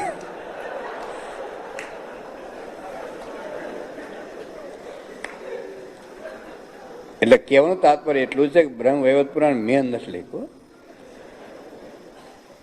વ્યાસજીએ લખ્યું છે. અને વ્યાસજી એવું કહે છે કે પૃથ્વી પરની રજકણ ના ગણી શકાય એટલા બ્રહ્મા, એટલા વિષ્ણુ, એટલા શિવ છે, અનંત કોટી બ્રહ્માંડો છે. એટલે કોઈની છાતીના પાટે બેહી ન જાય, આટલું બધું, હા એટલું બધું છે. આ તો વચનામૃત આપણે વાંચતા નથી. વાંચો આ જ વાત મહારાજે પંચાળના પેલા વચનામૃતમાં કરી છે કે આ લોકના જે પટેલિયા આ બ્રહ્માંડો બ્રહ્મા વિષ્ણુ મહેશ છે, અને એવા તો અનંત કોટી બ્રહ્માંડો છે. અનંત કોટી બ્રહ્માંડના બ્રહ્મા વિષ્ણુ મહેશ છે, અને એના અધિપતિ પુરુષોત્તમ નારાયણ છે, અને વિષ્ણુના બધા અવતારો છે. એ આપણે થોડી વાર પછી જોઈશું. તો એ પરબ્રહ્મ પુરુષોત્તમ નારાયણ સર્વોપરી સર્વ અવતારના અવતારી છે, આપણે સમજવાનું છે. વિશેષ વાંચવું હોય તો વચન રહસ્ય ભાગ 2, એમાં 10મું પ્રકરણ છે સર્વોપરીપણાનું. ગયા વખતે આપણે 5-6 લેક્ચર છે એના ઉપર લીધેલા. ત્યાર પછી વચનામૃતની અંદર ભગવાનના સ્વરૂપ સમજવાની બાબતમાં આવે છે પ્રગટનું સ્વરૂપ સમજવું. પરોક્ષથી ભવતણો પારયાવે નહીં, વેદ વેદાંત કહે સત્યવાણી. પરોક્ષથી ભવતણો પાર આવે નહીં, વેદ વેદાંત કહે સત્યવાણી. પરોક્ષથી સંસ્કાર થાય, કોઈ એમાં રિએક્શન નથી, સાઈડ ઇફેક્ટ નથી. પિક્ચરના ગાયનો ગાવ એના કરતાં કોઈ પણ દેવી દેવતા, કોઈ પણ ભગવાનનું ભજન ગાણો તો કરોડો ઘણું સારું છે. તમે થિયેટરમાં જાઓ એના કરતાં કોઈ પણ ભગવાનના મંદિરમાં જાઓ તો લાખો ઘણું કરોડો ઘણું સારું છે. કોઈ ઇફેક્ટ નથી, કોઈ ખરાબ અસર નથી, પણ સંસ્કાર તો જરૂર થાય. પણ મોક્ષ માટે પ્રગટની જરૂર છે. જેમાં પ્રગટ રવિ મળે જ્યારે રે, જાય તમ બ્રહ્માંડનું ત્યારે રે. જેમાં પ્રગટ જળને પામી રે, જાય પ્યાસીની પ્યાસ તે વામી રે. જેમાં પ્રગટ અન્નને જમે રે, અંતર જઠરા જાળવી રમે રે.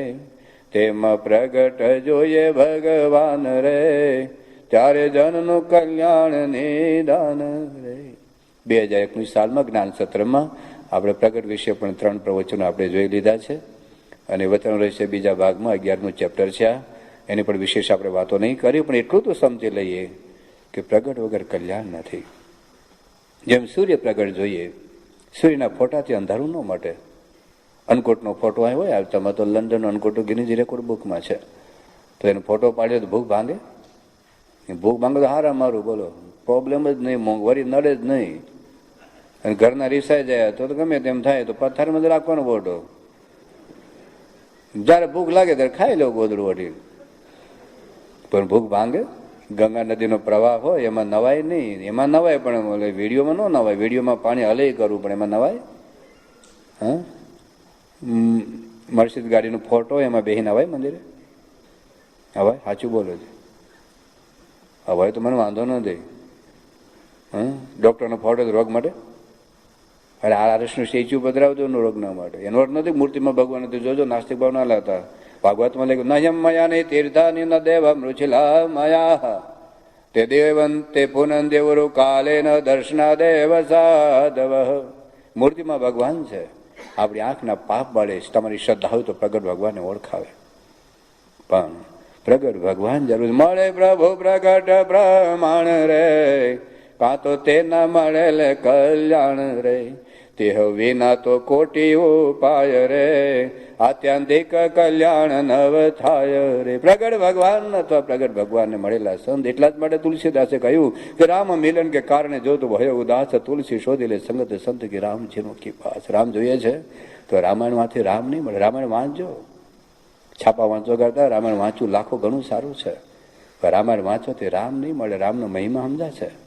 રામના મંદિરમાં જશો તો રામની મૂર્તિના દર્શન થશે, રામ નહીં મળે. રામ જોઈએ છે તો ક્યાં છે એવા સંતને શોધી કાઢો.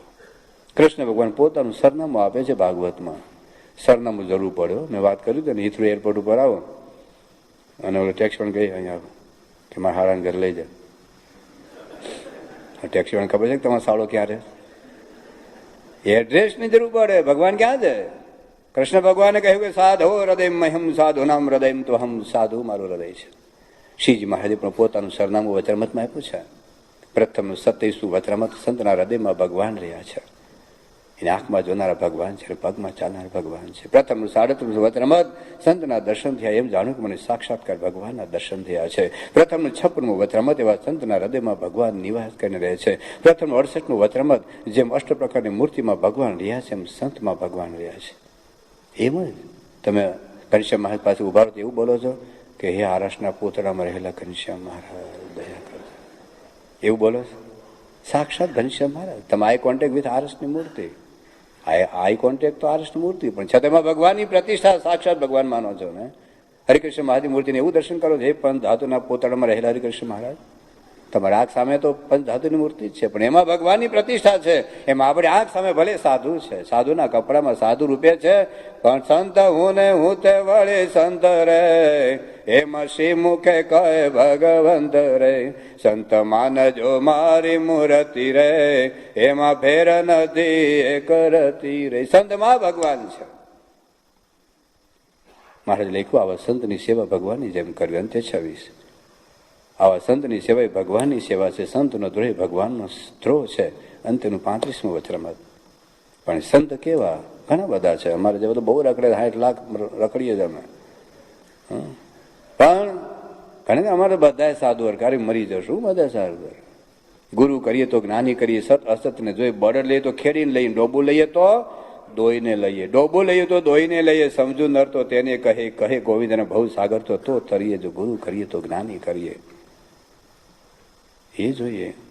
તમે ટમેટા જોઈને લો, રીંગણા જોઈને લો, બટેટા જોઈને લો, સાયકલ જોઈને લો, ઘડિયાળ જોઈને લો, ફ્રીજ જોઈને લો, ગાડી જોઈને લો, અને બીજું ઘણું બધું જોઈને લો છો તો ગુરુ જોઈને નહીં લેવાના. તો ગુરુ જોઈને ઘણા રાવણ આ જ કપડામાં આવેલો, શૂટર બોટર નહીં આવેલો. તો ગુરુને જોવાના છે. ઘણા તો રાવણ જેવાના અડવાના જ નહીં, પણ ઘણા સારા હોય, પવિત્ર હોય, નિયમ ધર્મ પાળતા હોય. એ ગુરુ થવા લાયક નથી. નિયમ તો અમે પાડી દે, ગુરુ થવા લાયક નથી. કારણ કે સ્વભાવ તો અમારામાં હોય ને. અમે તો સાધકો છીએ, સિદ્ધ નથી થયેલા. પણ ઘણા નિયમ પાડતા હોય, બરાબર છે. પણ એનાથી પણ આગળની બાબત છે. આ બધી જ વાતો આપણે એ જ્ઞાન સત્રમાં જોઈ લીધી છે, પણ આ તો ખાલી થોડું અનુસંધાન છે એટલા માટે વાત કરી રહ્યો છું. તો ખાલી નિયમથી કામ નથી થતું, પણ એ મુક્ત હોય. માની લો કે કોઈ સ્વભાવ દોષ વાસના હોય જ નહીં, તો પણ આપણું ઓપરેશન કરી શકે એમ નથી. દાખલા તરીકે મને કિડનીમાં પથરી ન હોય, પણ એનો અર્થ એવું નથી કે હું તમારું ઓપરેશન કરી શકું. મને હાર્ટમાં કોઈ તકલીફ ન હોય, એનો અર્થ કે હું તમારી બાયપાસ સર્જરી કરી શકું. તો માની લો કે કદાચ કોઈ એવા સંત હોય જેમાં કામ ક્રોધ અધિક સ્વભાવ હોય જ નહીં, છતાં આપણે ઓપરેશન ન કરી શકે. ગુણાતીતાની સામે કહ્યું કે મૂળજી બ્રહ્મચારી નિષ્કામી ખરા, પણ બીજાને નિષ્કામી ના કરી શકે. એ આખી જુદી બાબત છે. તો મહારાજે વર્તાના 3જામાં 4 પ્રકારના પુરુષ બતાવ્યા છે. એક તો દીવા જેવા, મશાલ જેવા, વીજળી જેવા. પાણીમાં રે ઓલવાય નહીં, પણ ખારા પાણીને મીઠું નહીં કરી શકે. વડવાનળ. અને એ છે અક્ષર બ્રહ્મ. જીવ, ઈશ્વર, માયા, બ્રહ્મ અને પરબ્રહ્મ. આ 5 અનાદિ તત્વો છે. જીવ અને ઈશ્વર માયની નીચે છે. બધા મારા સામે જોજો. જીવ અને ઈશ્વર બે માયની નીચે છે. માયા, બ્રહ્મ અને પરબ્રહ્મ 5 તત્વ છે. છઠ્ઠું તત્વ નથી. મારી આંગળી છઠ્ઠી નથી એટલે નથી એવું નહીં માનવાનું. હકીકતમાં નથી. હા, એમ કે તમારી છઠ્ઠી આંગળી નથી એટલે ન બતાવ્યું એવું નથી. હકીકતમાં 5 જ અનાદિ ભેદ છે. પ્રથમનું 7મું વચરામત છે, અંતનું 10મું વચરામત છે. જીવ અને ઈશ્વર માયની અંદર છે.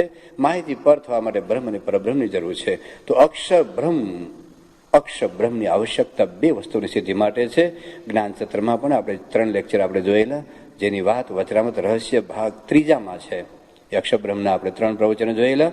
તો એની અંદર અક્ષરબ્રહ્મની ઉપયોગીતા, આવશ્યકતા, અનિવાર્યતા 2 વસ્તુ માટે છે. એક તો પરબ્રહ્મને ઓળખવા માટે, બાપનો નિશ્ચય જેમ માં કરાવે એમ ભગવાનનો નિશ્ચય એ અક્ષરબ્રહ્મ સંત કરાવે. અક્ષરબ્રહ્મ અને પરબ્રહ્મને કાયમી નાતો છે. એ અક્ષરબ્રહ્મ થકી પરબ્રહ્મને પમાય અને એ અક્ષરબ્રહ્મ થકી બ્રહ્મરૂપ થવાય. અક્ષરબ્રહ્મ થકી જ બ્રહ્મરૂપ થવાય છે. બ્રહ્મવિદ બ્રહ્મૈવ ભવતી. મધ્યના 31માં કહ્યું કે બ્રહ્મનો જ્યારે મનન દ્વારા સંગ કરો ત્યારે તમે બ્રહ્મરૂપ થવાય છે. તો અક્ષરરૂપ થવા માટે હવે આપણો ઉપાસનાનો સિદ્ધાંત છે અક્ષર રૂપ થઈને પુરુષોત્તમની ઉપાસના. તો પુરુષોત્તમને સમજવા માટે અક્ષરબ્રહ્મની જરૂર પડે, બ્રહ્મરૂપ થવા માટે અક્ષરબ્રહ્મની જરૂર પડે. એટલા માટે અક્ષરબ્રહ્મ લઈને મહારાજ પૃથ્વી પર આવ્યા છે. પ્રથમ 71મું વચનામૃત. ભગવાન જ્યારે પૃથ્વી પર આવે છે ત્યારે પોતાનું અક્ષરબ્રહ્મ લઈને આવે છે. આ વાત સમજવી અને બીજાને સમજાવી એ આજ્ઞા શાસ્ત્રીજી મહારાજે પાડી. બગીચીમાં અક્ષરબ્રહ્મ ઓળખાવ્યા. શાસ્ત્રીજી મહારાજે અક્ષર પુરુષોત્તમ મધ્ય મંદિરમાં પધરાવ્યા. શાસ્ત્રી મહારાજ કશું નવું નથી કર્યું. જે મહારાજનો હેતુ હતો, મહારાજ એ રાધા કૃષ્ણ પધરાવા નહોતા આવ્યા, મહારાજ નરનારાયણ પધરાવા નહોતા આવ્યા, મહારાજ લક્ષ્મીનારાયણ પધરાવા નહોતા આવ્યા. કારણ કે મહારાજ આવ્યા એની પહેલા બધી મૂર્તિઓ હતી. મહારાજ કહ્યું કે હું મારું સ્વરૂપ સમજાવવા માટે આવ્યો છું, મારી ઉપાસના પ્રવર્તાવવા માટે આવ્યો છું. અને એટલા જ માટે મહારાજે ભજન પોતાનું શરૂ કરાવ્યું છે. રાવણ સામે ધામમાં ગયા 14મા દિવસે મહારાજે ભજન સ્વામિનારાયણ શરૂ કરાવ્યું. તો સ્વામિનારાયણનું ભજન અને નરનાની મૂર્તિ, સ્વામિનારાયણનું ભજન અને લક્ષ્મીનારાયણની મૂર્તિ. કોઈ અંબા માતાનું ભજન કરીને ખોડિયા માતાની મૂર્તિ રાખે?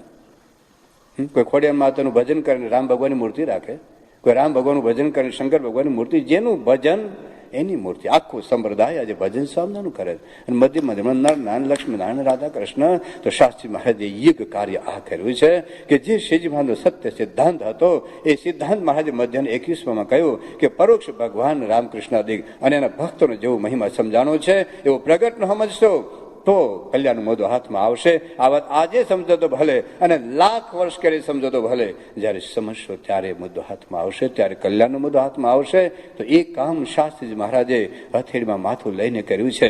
જે મોટા મોટા સદગુરુ ન કરી શક્યા, જે કાર્ય વિહારી લાલજી મહારાજ આચાર્ય ન કરી શક્યા, એ કાર્ય શાસ્ત્રીજી મહારાજે કર્યું. મધ્ય મંદિરમાં અક્ષર પુરુષોત્તમ પધરાવ્યા. તો જેમ સીતા ને રામ, લક્ષ્મણ ને નારાયણ, જેમ રાધા ને કૃષ્ણ, એમ સ્વામી ને નારાયણ, અક્ષર ને પુરુષોત્તમ. તો ભગવાનના સ્વરૂપમાં હવે આટલું સમજવાનું છે કે ભગવાન મેં આગળ બધી વાત કરી એ ભગવાન શ્રીજી મહારાજ છે.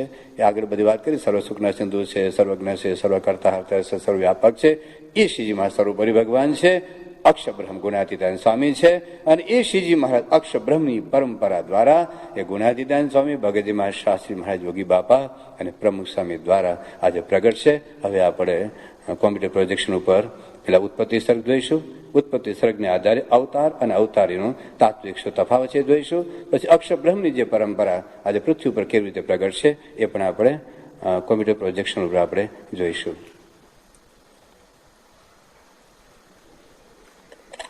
લાઇટ બેટ બંધ કરવું છે બધાને જોવું હોય તો.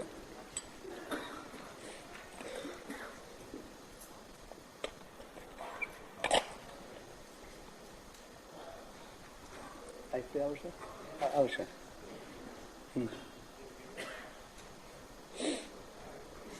આ અનંત કોટી બ્રહ્માંડો છે. બિલિયન્સ એન્ડ બિલિયન્સ ઓફ બ્રહ્માંડો. આ બધી આ તો એક આપણી આકાશગંગા છે જેમાં બધા તારાઓ અનંત કોટી છે, અબજો છે. ચાલો આગળ જવા દેજો. આ બધા બ્રહ્માંડો છે. અત્યારે જે આકાશ ગંગા બતાવે છે ને એ બધું એક જ બ્રહ્માંડમાં છો. આ જે વિજ્ઞાન એવું કહે છે, આ વિજ્ઞાન આ બ્રહ્માંડ છે ને, આ બ્રહ્માંડ અહીંથી અહીં આવવું હોય, આ ડઝનનું જે ડાયમીટર એ 22 અબજ પ્રકાશ વર્ષ છે. અહીંથી અહીં સુધી આવવું હોય તો એક બ્રહ્માંડનો ડાયમીટર 22 અબજ પ્રકાશ વર્ષ. એક પ્રકાશ વર્ષ એટલે 1 સેકન્ડમાં 3 લાખ કિલોમીટર ઝડપે જતું પ્રકાશનું કિરણ એ 22 અબજ વર્ષ સુધી ચાલે એટલું આ ડાયમીટર છે એક બ્રહ્માંડ. અને એવા અનંત કોટી બ્રહ્માંડો છે જેની વાત મહારાજ મધ્યના 42માં વચનામૃતમાં કરી છે. અક્ષરબ્રહ્મના ચિદાકાશમાં અનંત કોટી બ્રહ્માંડો રહ્યા છે જે આગળ આપણે જોઈશું. આગળ આ આપણે ઉત્પત્તિ સર્ગ છે. પેલા તમને થોડી વાર રાખી મૂકજો, પછી આગળ જશું. આ પરબ્રહ્મ પુરુષોત્તમ નારાયણ છે, અક્ષરબ્રહ્મ છે, અનંત કોટી મુક્તો છે. અહીંયા આપણે લાઈનમાં ઊભું રહેવાનું છે. અત્યારથી જગ્યા રોકી રાખજો, હકના રહીશું તો. ના તો ખાલી કહું છું. તો એ પરબ્રહ્મ પુરુષોત્તમ નારાયણ અક્ષરબ્રહ્મ સામે દ્રષ્ટિ કરે છે. અક્ષરબ્રહ્મને એક મુક્ત સામે દ્રષ્ટિ કરે છે. અને એ અક્ષર મુક્ત એ મૂળ માયા કહેવાય, મૂળ પ્રકૃતિ કહો કે મહામાયા કહો, એની સાથે જોડાય છે. અને એનાથી અનંતકોટી પ્રધાન પુરુષના જોડલા ઉત્પન્ન થાય છે. આ પ્રકૃતિ અને પુરુષ, પ્રકૃતિ એ જળ તત્વ છે, પુરુષ એ અક્ષરધામનો મુક્ત છે, ચૈતન્ય તત્વ છે. પ્રધાન પુરુષમાં પ્રધાન એ જળ તત્વ છે, એ સેકન્ડ ફેઝ મૂળ પ્રકૃતિનું બીજું રૂપાંતર છે, એ પણ જળ તત્વ છે. એ પ્રત્યેક પ્રધાન તત્વ સાથે એક એક પુરુષ જોડાય છે. એ પુરુષ ઈશ્વર કોટી છે. ઈશ્વર કોટીની શરૂઆત અહીંથી થાય છે. તો પ્રધાન પુરુષ જેમ પ્રકૃતિ પુરુષ, પ્રકૃતિ સાથે જોડાયેલો પુરુષ અક્ષરધામનો મુક્ત છે. પ્રધાન સાથે એ પ્રધાન પણ જળ તત્વ છે. પ્રધાન સાથે જોડાયેલું તત્વ એ ઈશ્વર કોટી છે. તો પ્રધાન પુરુષના અનંત કોટી બ્રહ્માંડ ઉત્પન્ન થાય છે. અને પ્રત્યેક પ્રધાન પુરુષના એક જોડલામાંથી એક બ્રહ્માંડ ઉત્પન્ન થાય. તો અનંત કોટી પ્રધાન પુરુષના જોડલામાંથી અનંત કોટી પ્રધાન પુરુષો ઉત્પન્ન થાય છે, અનંત કોટી બ્રહ્માંડ ઉત્પન્ન થાય છે.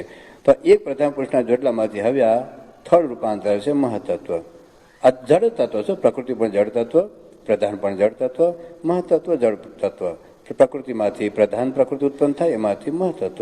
જેમ દૂધમાંથી દહીં થાય, દહીંમાંથી માખણ થાય, માખણમાંથી ઘી થાય, બધું જળ જ છે. અને ઘીમાંથી લાડુ થાય, લાડુ પછી શું થાય છે આપણને ખબર છે.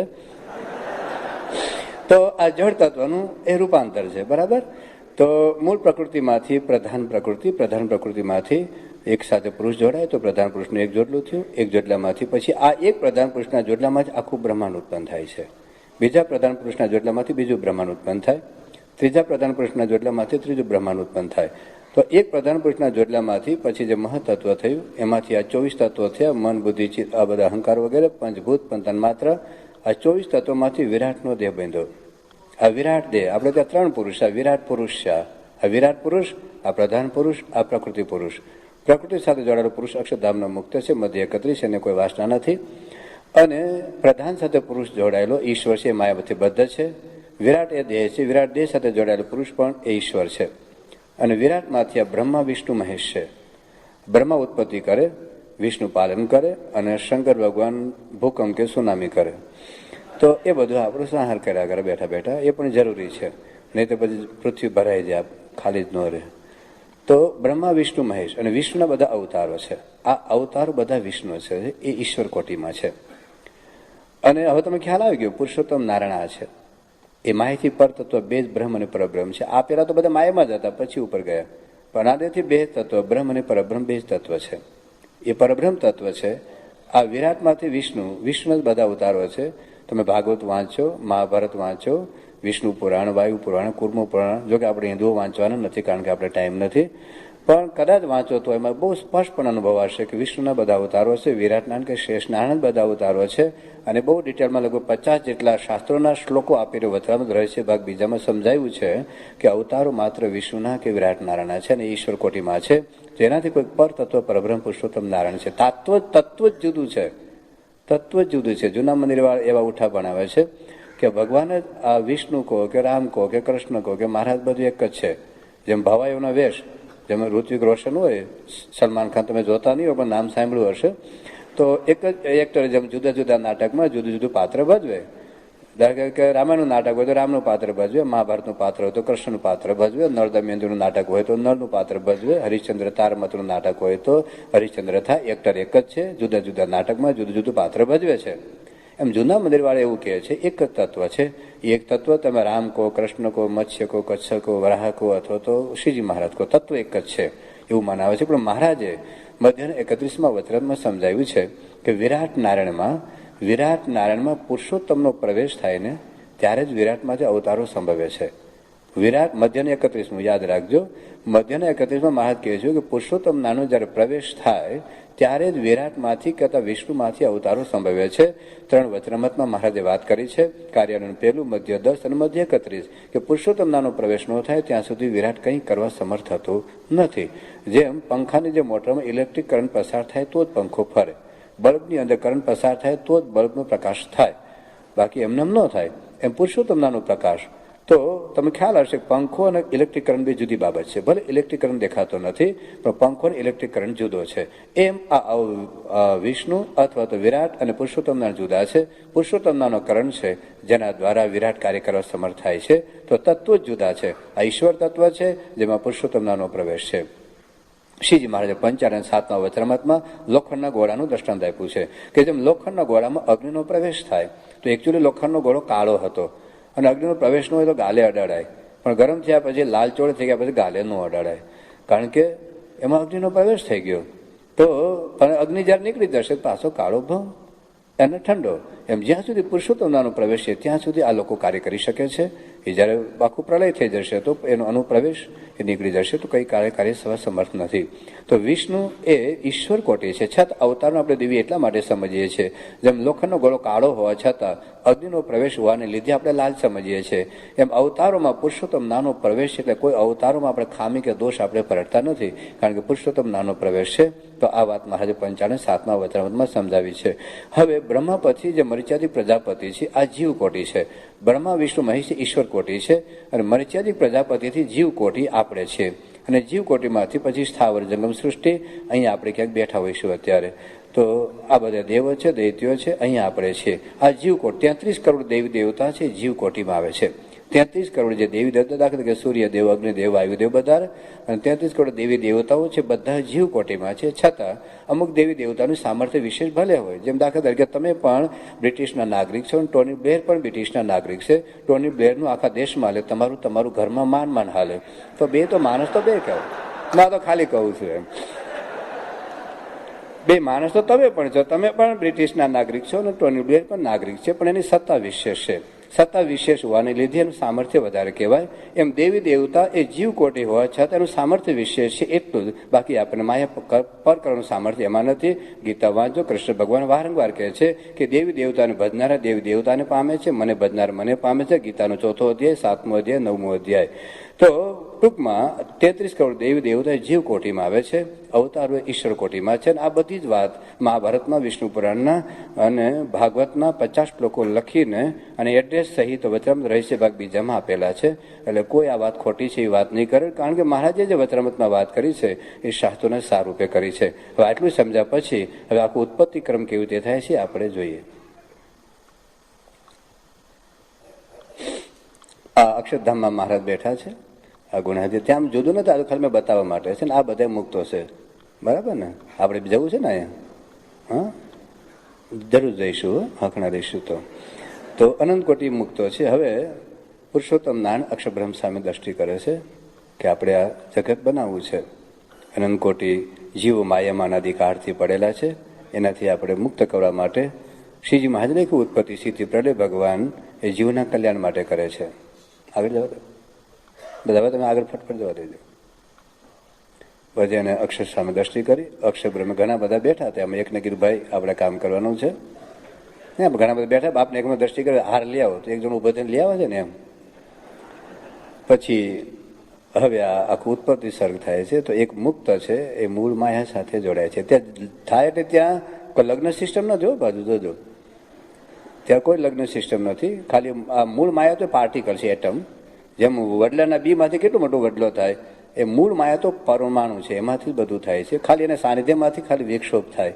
જેમ પાણી તાળા હોય ને તમે કાંકરો નાખો તો કેમ ખળભળાટ મચી જાય, એમ અક્ષરમુક્તના સાનિધ્યથી આમાં ખળભળાટ મચે અને એમાંથી પછી પ્રધાન નામનું તત્વ ઉત્પન્ન થાય. આપણે વાત કરી અનંત કોટી પ્રધાન પુરુષ. પ્રધાન પુરુષમાં પ્રધાન એક તત્વ છે જળ, એની સાથે પુરુષ એક ચૈતન્ય છે, ઈશ્વર કોટીમાંથી આવે છે. આ બધી આગળ વાત આપણે જોઈ ગયા છીએ. આ 24 તત્વનું આખું આગળ વિરાટ નારાયણ બને છે. વિરાટ એટલે એનો દેહ છે, વિરાટ દેહ છે. વિરાટમાં પુરુષ ઈશ્વર છે. જેમ પ્રકૃતિ પુરુષમાં પુરુષ અક્ષરધામનો મુક્ત, જેમ પ્રધાનમાં પુરુષ ઈશ્વર, એમ વિરાટ એ વિરાટ દેહ છે. કૃષ્ણ ભગવાન ગીતામાં જો 11મો અધ્યાય બતાવ્યો છે એ વિરાટ સ્વરૂપ બતાવ્યું છે. કારણ કે વિરાટમાંથી જ વિષ્ણુના જ મૂળ સ્વરૂપ વિરાટ છે. એટલે કૃષ્ણનું મૂળ સ્વરૂપ તો વિરાટ કહેવાય. એ પણ ઈશ્વર છે. ઈશ્વરથી પરબ્રહ્મ જુદા છે. બીજું આગળ હવે વિરાટ પુરુષ છે.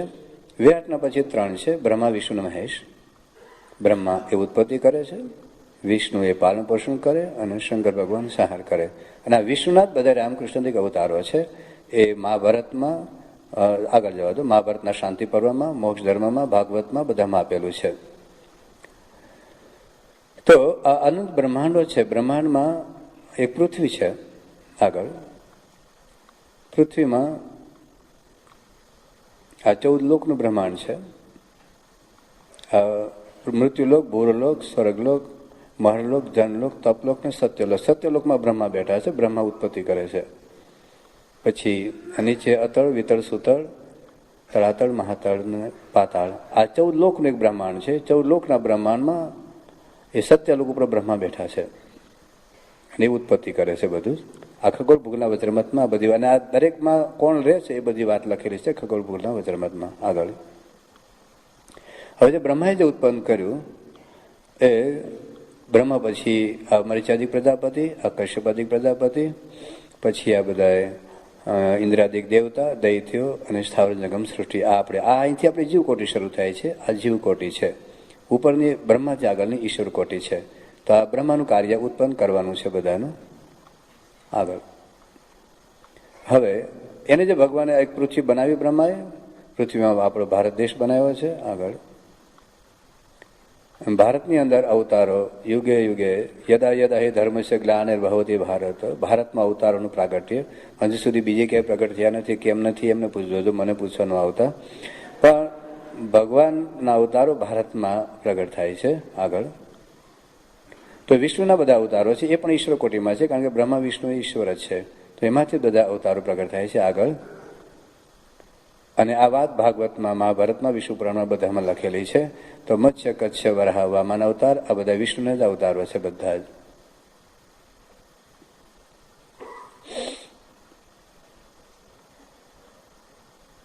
આ બધા અવતાર વિષ્ણુના છે. આ મુખ્ય અવતાર છે. બાકી તો 24 અવતારો પણ છે, અનંત પણ અવતારો છે. એ તમે જુદા જુદા દિવસોને આધારે. પછી હવે અવતારો તો વિષ્ણુના છે. મહારાજ કેવી રીતે પ્રગટ થયા છે એની વાત છે કે બ્રહ્મ અને પરબ્રહ્મનું પૃથ્વી ઉપર પ્રાગટ્ય એ જેવા અક્ષરધામમાં એવા જ પૃથ્વી ઉપર. જેવા અક્ષરધામ, આ સાકાર અક્ષરધામ છે, એમાં બ્રહ્મ અને પરબ્રહ્મ છે. એ જેવા અક્ષરધામ એવા જો બે જણા આવ્યા, જો બાવડું પકડીને.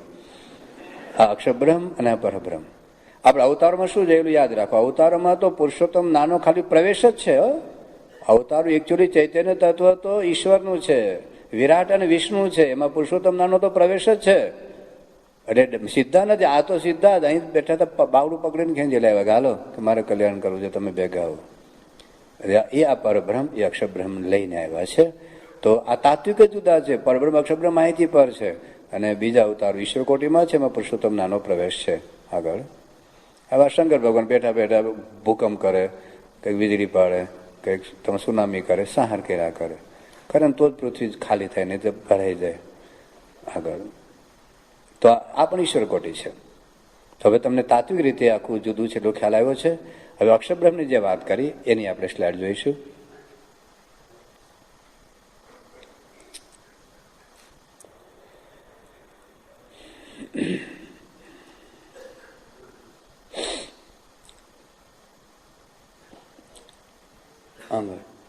આ અક્ષરબ્રહ્મ આગળ.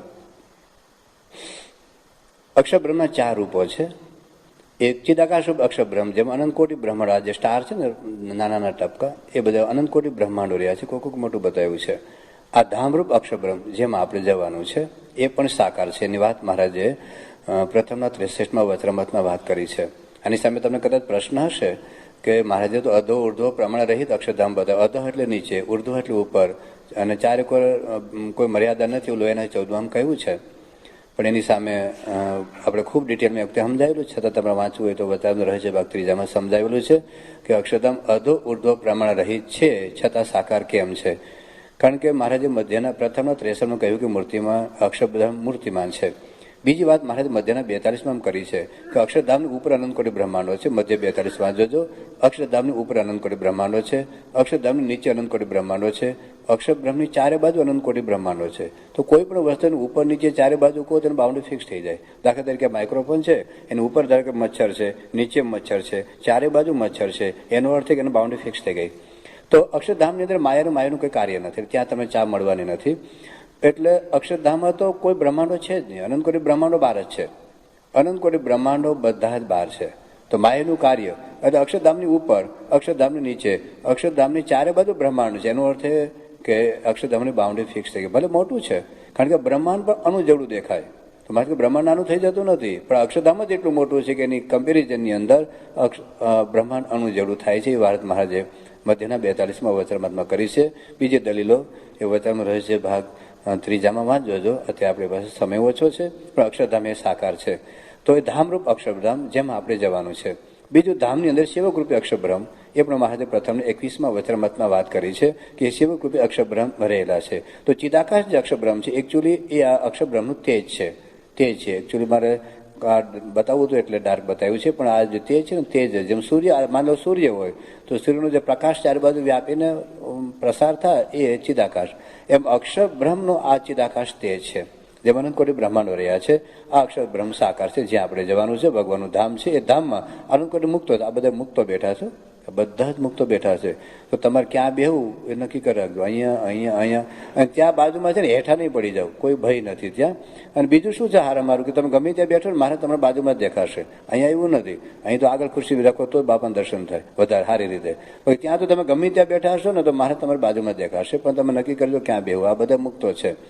હવે એ પરબ્રહ્મ અને અક્ષર બ્રહ્મ લઈને પૃથ્વી પર મહારાજ આવ્યા છે. પ્રથમ 71 પ્રમાણે કે પ્રથમ 71 પ્રમાણે અક્ષર બ્રહ્મને લઈને પુરુષોત્તમ નારાયણ પૃથ્વી ઉપર પધારે છે, અને એ જ અક્ષર બ્રહ્મની પરંપરા પૃથ્વી ઉપર પ્રગટ છે. પછી તો આ ભગવાન જે અક્ષર બ્રહ્મને લઈને આવ્યા એ જ અક્ષર બ્રહ્મ ભગજીમાં જ, એક અક્ષર બ્રહ્મ શાસ્ત્રીમાં જ, એ જ અક્ષર બ્રહ્મ યોગીજીમાં જ, એ જ અક્ષર પ્રમુખમાં. તત્વ એક જ છે, નામ જુદું, રૂપ જુદું, આકાર જુદો. દાખલા તરીકે સોનાનો લોટો હોય, સોનાનો ગ્લાસ હોય, સોનાનો વાટકો હોય, સોનાનો કપ હોય, સોનાની રકાબી હોય, તો નામ જુદા, રૂપ જુદા, આકાર જુદા. સોનું એ સોનું છે, તોલાનો ભાવ સરખો જ આવે.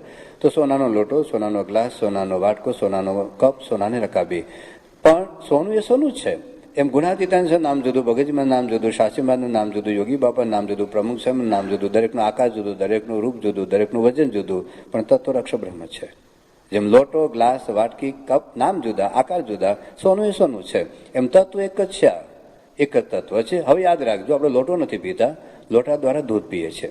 આપણે ગ્લાસ નથી પીતા, ગ્લાસ દ્વારા દૂધ પીએ છીએ. આપણે વાટકો નથી પીતા, વાટકા દ્વારા દૂધ પીએ છીએ. એમ અક્ષર બ્રહ્મ દ્વારા આપણે સુખ તો ભગવાન જ લઈએ છીએ. મહારાજે લખ્યું આવા સંતના દર્શન થયા ત્યારે એમ જાણું કે મને સાક્ષાત્કાર ભગવાનના દર્શન થાય છે. તો ગુણાતીતાન સ્વામીના માધ્યમ દ્વારા સુખશ્રીજી મહારાજનું, ભગતજી મહારાજના માધ્યમ દ્વારા સુખશ્રીજી મહારાજનું, શાસ્ત્રી મહારાજના માધ્યમ દ્વારા સુખશ્રીજી મહારાજનું, યોગી બાપાના માધ્યમ દ્વારા સુખશ્રીજી મહારાજનું, પ્રમુખ મહારાજના માધ્યમ દ્વારા સુખશ્રીજી મહારાજનું છે. આવા સંતના દર્શન થયા એમ જાણવું કે મને સાક્ષાત્કાર ભગવાનના દર્શન થાય છે. એટલે અક્ષર બ્રહ્મ એક જ તત્વ છે. અનંત કોટી બ્રહ્માંડમાં એક જ તત્વ છે. તો પ્રમુખ મહારાજ અનંત કોટી બ્રહ્માંડમાં એક જ થયા, તો બીજે આપણે ફાફામારું મન થાય કેમનું? અનંત કોટી બ્રહ્માંડ એના રૂવાડે ઉડતા ફરે છે. એક જ અક્ષર બ્રહ્મ છે. બીજા કથાકારો ઘણા છે, પ્રવચનકારો ઘણા છે, આકાશમાં ઉડનારા ઘણા, પાણી પર ચાલનારા ઘણા, દીકરા આપનાર ઘણા, અમેરિકાનો વિઝા આપનાર ઘણા, પણ મોક્ષ આપનારા, માહિતી પર કરનારા આ એક જ તત્વ છે. આ તત્વથી રીતે સમજવું પડશે. બાકી તો હવે ઘણા બધા સ્વામી જેમ ધર્મ પાળતા થઈ ગયા, સ્ત્રી ધર્મનો ત્યાગ રાખતા થઈ ગયા, પત્રમાં જમતા થઈ ગયા, ઠાકોરજીને જરાવીને જમતા થઈ ગયા, બાળ મંડળ, કિશોર મંડળ, બધા મંડળ ચલાવતા થઈ ગયા, આપણી જેમ ફૂલદર ઉત્સવના ઉજવતા થઈ ગયા. બધું જ બાપાની જેમ જ. અત્યારે બાપાના બધા રેડીમેડ કપડા બધા તૈયાર છે, પણ તાત્વિક દ્રષ્ટિએ અક્ષરબ્રહ્મની વાત કોઈ કરી શકે એમ નથી. જે અક્ષરબ્રહ્મની મનોપલી, જેના માટે શાસ્ત્રી મહારાજ નીકળ્યા, એ અક્ષરબ્રહ્મની પરંપરા છે. તો આ શ્રીજી મહારાજ સ્વરૂપ ભગવાન છે, ગુણાતીત અક્ષરબ્રહ્મ છે. એ બંને સ્વરૂપ આજે પ્રમુખ સ્વામીના માધ્યમ દ્વારા પ્રગટ છે. આવી એક સમજણથી, એવી એક નિષ્ઠા દ્રઢ કરીએ. ઓકે, પૂરું.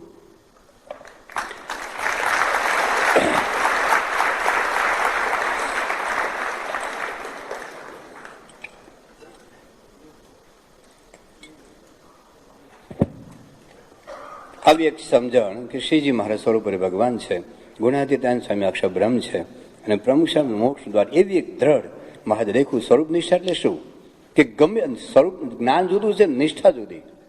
નિષ્ઠા એટલે એમાં કોઈ ડગમગાટ થાય જ નહીં. મહારાજ દેખું પોતાનું મન સંકલ્પ વિકલ્પ કરે તો પણ ડગમગાટ ન થાય. આંબો તે આંબો ને લીમડો તે લીમડો, બે વચરામત મધ્ય 14 વડતાલ પહેલું. ગમે તેવું થાય. મધ્યના 59માં પણ મહારાજ કહ્યું કે પોતાનું મન ડગમગાટ કરે તો પણ ડગમગાટ નહીં થવા દેવાનું. ગમે તેવું સુખ આવે, દુઃખ આવે, માન આવે, અપમાન આવે, બાપ આપણી રક્ષા કરે કે ના કરે, કરે કે ના કરે, એ જે કઈ કરે છે આપણા હિત માટે કરે છે.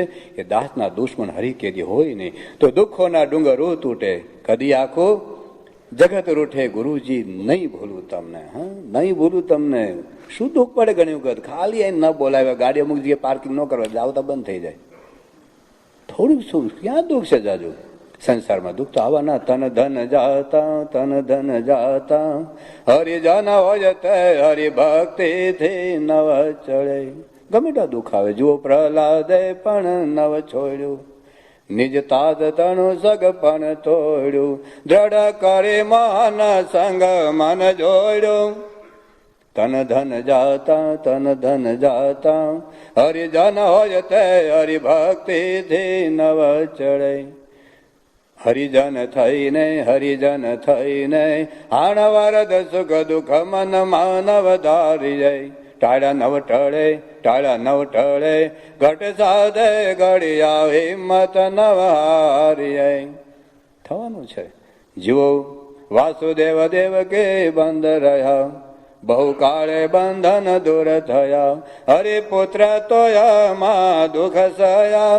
ભગવાન જેને ઘેર જન્મા એ વાસુદેવ દેવકીને જેલમાં રહેવું પડ્યું. જુઓ પાંડવ પ્રભુને અતિ પ્યારા, જેથી પળ એક નાથ ન રહે ન્યારા.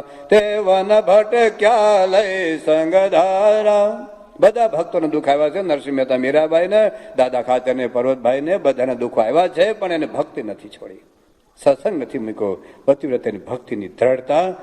ઘણા કે તમે તો બધા હરખા, હું બધા હરખા. હા, કોઈ દેવી દેવતાની ટીકાની અંદર નથી. લોકો આપણે એમ થામતા કે છે કે સામને વાળા કોઈને માનતા નથી. હવે બધું માનીએ જાઓ. આવા મંદિરમાં બધા પધરાવ્યા છે, પણ છતાં પતિવ્રતાની ભક્તિ એક જ હોય. કોઈ સ્ત્રી કે અમારે એવું કહે ને એક જ, અમારે બધા પુરુષ હરખા. એનું શું કહેવાય? તેનો અર્થ નથી કે એના દિયરના કપડા ના ધોઈ દે, એનો અર્થ નથી કે એના સસરાના કપડા ના ધોઈ દે, પણ પતિવ્રતાની ભક્તિ એકલો વિષય હોય. એમ અમારા ઈષ્ટદેવ ભગવાન સ્વામિનારાયણ, અમારા ગુરુ પ્રમુખ સાહેબ મહારાજ, બીજા બધા 33 કરોડ દેવી દેવતા, બધા અવતારોને અમે માનીએ છીએ, પણ અમારી નિષ્ઠા એકનો વિષય હોય. ભાઈ જ્યાં જ્યાં દોરા ન બંધવાય, જ્યાં જ્યાં જંત્ર મંત્ર તંત્ર કઈ કરવા જવાની જરૂરિયાત નથી. દુઃખ તો આવવાના છે. રામ ભગવાન બીજી દિવસે રાજ્ય મળવાનું હતું, જંગલમાં જવું પડ્યું. દાખલા ધોણાવ્યા એને કે દોરા બાંધા. હા તો પનોતી જોવા જાય, મને શું નડે, તારા સ્વભાવ નડે, છોડ ને. કઠોળ બે જણા પેલા ઝઘડે ને તો કે બેની હું કુંડલી એકનું થઈ. હવે બેના સ્વભાવ એક ન થતા. કુંડલી મુંડલી શું કરો છો બધું? આમ તો બધું. નાનો બાળક હોય ને કાળો ડાઘ કરે, શું કામ કરે ભાઈ? કાળો ડાઘ શું કામ કરે? હું સાચું બોલો, શું કામ કરે? નજર ન લાગે એટલે ને. તો આટલું બધું માથું કાળું છે ને બાજુમાં, અમથાર લઈ મીડા જ. હવે આટલું માથું કાળું છે, બોલો. અમારા દેશમાં ભેંસ તો આખી કાળી હોય તો નથી મરતી. તમારા દેશમાં આફ્રિકામાં કાળિયા હાવ કાળા હોય છે, કલર જાય પૈસા બાંધા તોય મરે છે. કશે માંદડે બાંધો. આ તો દેશમાં જુઓ, ઇંગ્લેન્ડમાં પણ દેશમાંથી માંદડ્યા લઈને આવે. અરે કેટલા માંદડ્યા બાંધો, કંઠી બાંધો ને તોય જતું રહેવાનું છે બધું. આ તો કોઈ નિર્ધાર નથી. માટે સર્વે થકે શિયરે છે સમર્થ, બીજા તણી બીક બધા નિવ્યર્થ. શરીરને સંકટ શેષ થાય, તથાપિ સત્સંગ નહીં તજાય. આવા સમર્થ ભગવાન મહારાજ લખ્યું પ્રથમનું 37, પ્રથમનું 72, કાર્યાણી 8 અને મધ્યનું 62. કાળ કર્મ ને માયા તમારો વાંકો વાળ કરી શકે એમ નથી. પુરુષોત્તમ નાનો આરસો દળ હશે તો, નિષ્ઠા દર્શ હશે તો, કાળ કર્મ ને માયા તમારો વાંકો વાળ કરી શકે એમ નથી. છતાં મૃત્યુલોક છે. મરવાનું તો છે. એક્સિડન્ટ તો મને થશે ને તમને થશે. શરીરમાં રોગ તો આવવાના. યોગી બાપાને રોગ આવ્યા છે, પ્રમુખ મહારાજને દુઃખ આવ્યા છે. શરીરને સંકટ સર્વશેષ થાય, તથાપિ સત્સંગ નહીં તજાય. જો કોઈ રાજા કદી કાંધ મારે, જો લોક ધિક્કાર ગણા ઉચ્ચારે. સંબંધી સર્વે પ્રતિકૂળ થાય, તથાપિ સત્સંગ નહીં તજાય. પેલા તો રાજા હતા ને, સામને જતા લોકો મારતા, પણ સંબંધીઓ પ્રતિકૂળ થાય. લોકોને ગમે નું, સામાન્ય થઈ જાય ન ગમે. બોલો, તમે મુસલમાન થાવ તો વાંધો નહીં, ક્રિશ્ચિયન થઈ જાવ તો વાંધો નહીં, પણ સામાન્ય થાવ, તમે દારૂ પીઓ તો વાંધો નહીં, બીડી પીઓ વાંધો નહીં, માંસ ખાવ તો વાંધો નહીં. લાગે ના હવે સુવિધા એવું કે, પણ તમે સામાન્ય થાવ, બાપા યારે ખબર નહીં હું બગાડ્યું છે. તમારા લગ્ન પહેલા તમને સત્સંગ ન હોય અને લગ્ન પછી તમને સત્સંગ થાય અને તિલક ચાનો કરીને તમારા સસરાને ઘેર જાવ ને તો જોયા જ કરે એમ. કારણ કે વિચિત્ર પ્રાણી આવ્યું ને એવું લાગે કે મારો જમાઈ તો પેલા કેટલો સારો હતો, લો કપાળ કેટલું ચોખ્ખું રાખતો હતો, હવે કપાળ બગાડી કાઢ્યું, તિલક ચાંદલા કરે. લો પેલો તો મારો જમાઈ મીઠ ખાતો હતો, દારૂ પીતો હતો, સિગારેટ પીતો હતો, ડુંગળી લસણ ખાતો હતો, હવે તો બધું જ છોડી દીધું. મારી દીકરીને હેરાન કરી નાખી, ઘરમાં ડુંગળી લસણ નથી નાવતો. લે કેવું કહેવાય. બાકી પેલા તો હારો સામે બીડી આપે, હે જમાઈ રાત તમે બીડી પીઓ, ભલે મારી દીકરી રાંડે, મારી દીકરી રાંધે. એમાં વાંધો નથી લોકોને, સામદાણીઓ થાય ને ગમે નહીં આપણને. જો કોઈ રાજા કરે કાંધ મારે, જો લોક ધિક્કાર ગણા ઉચ્ચારે. સંબંધી સર્વે પ્રતિકૂળ થાય, તથાપિ સત્સંગ નહીં તજાય.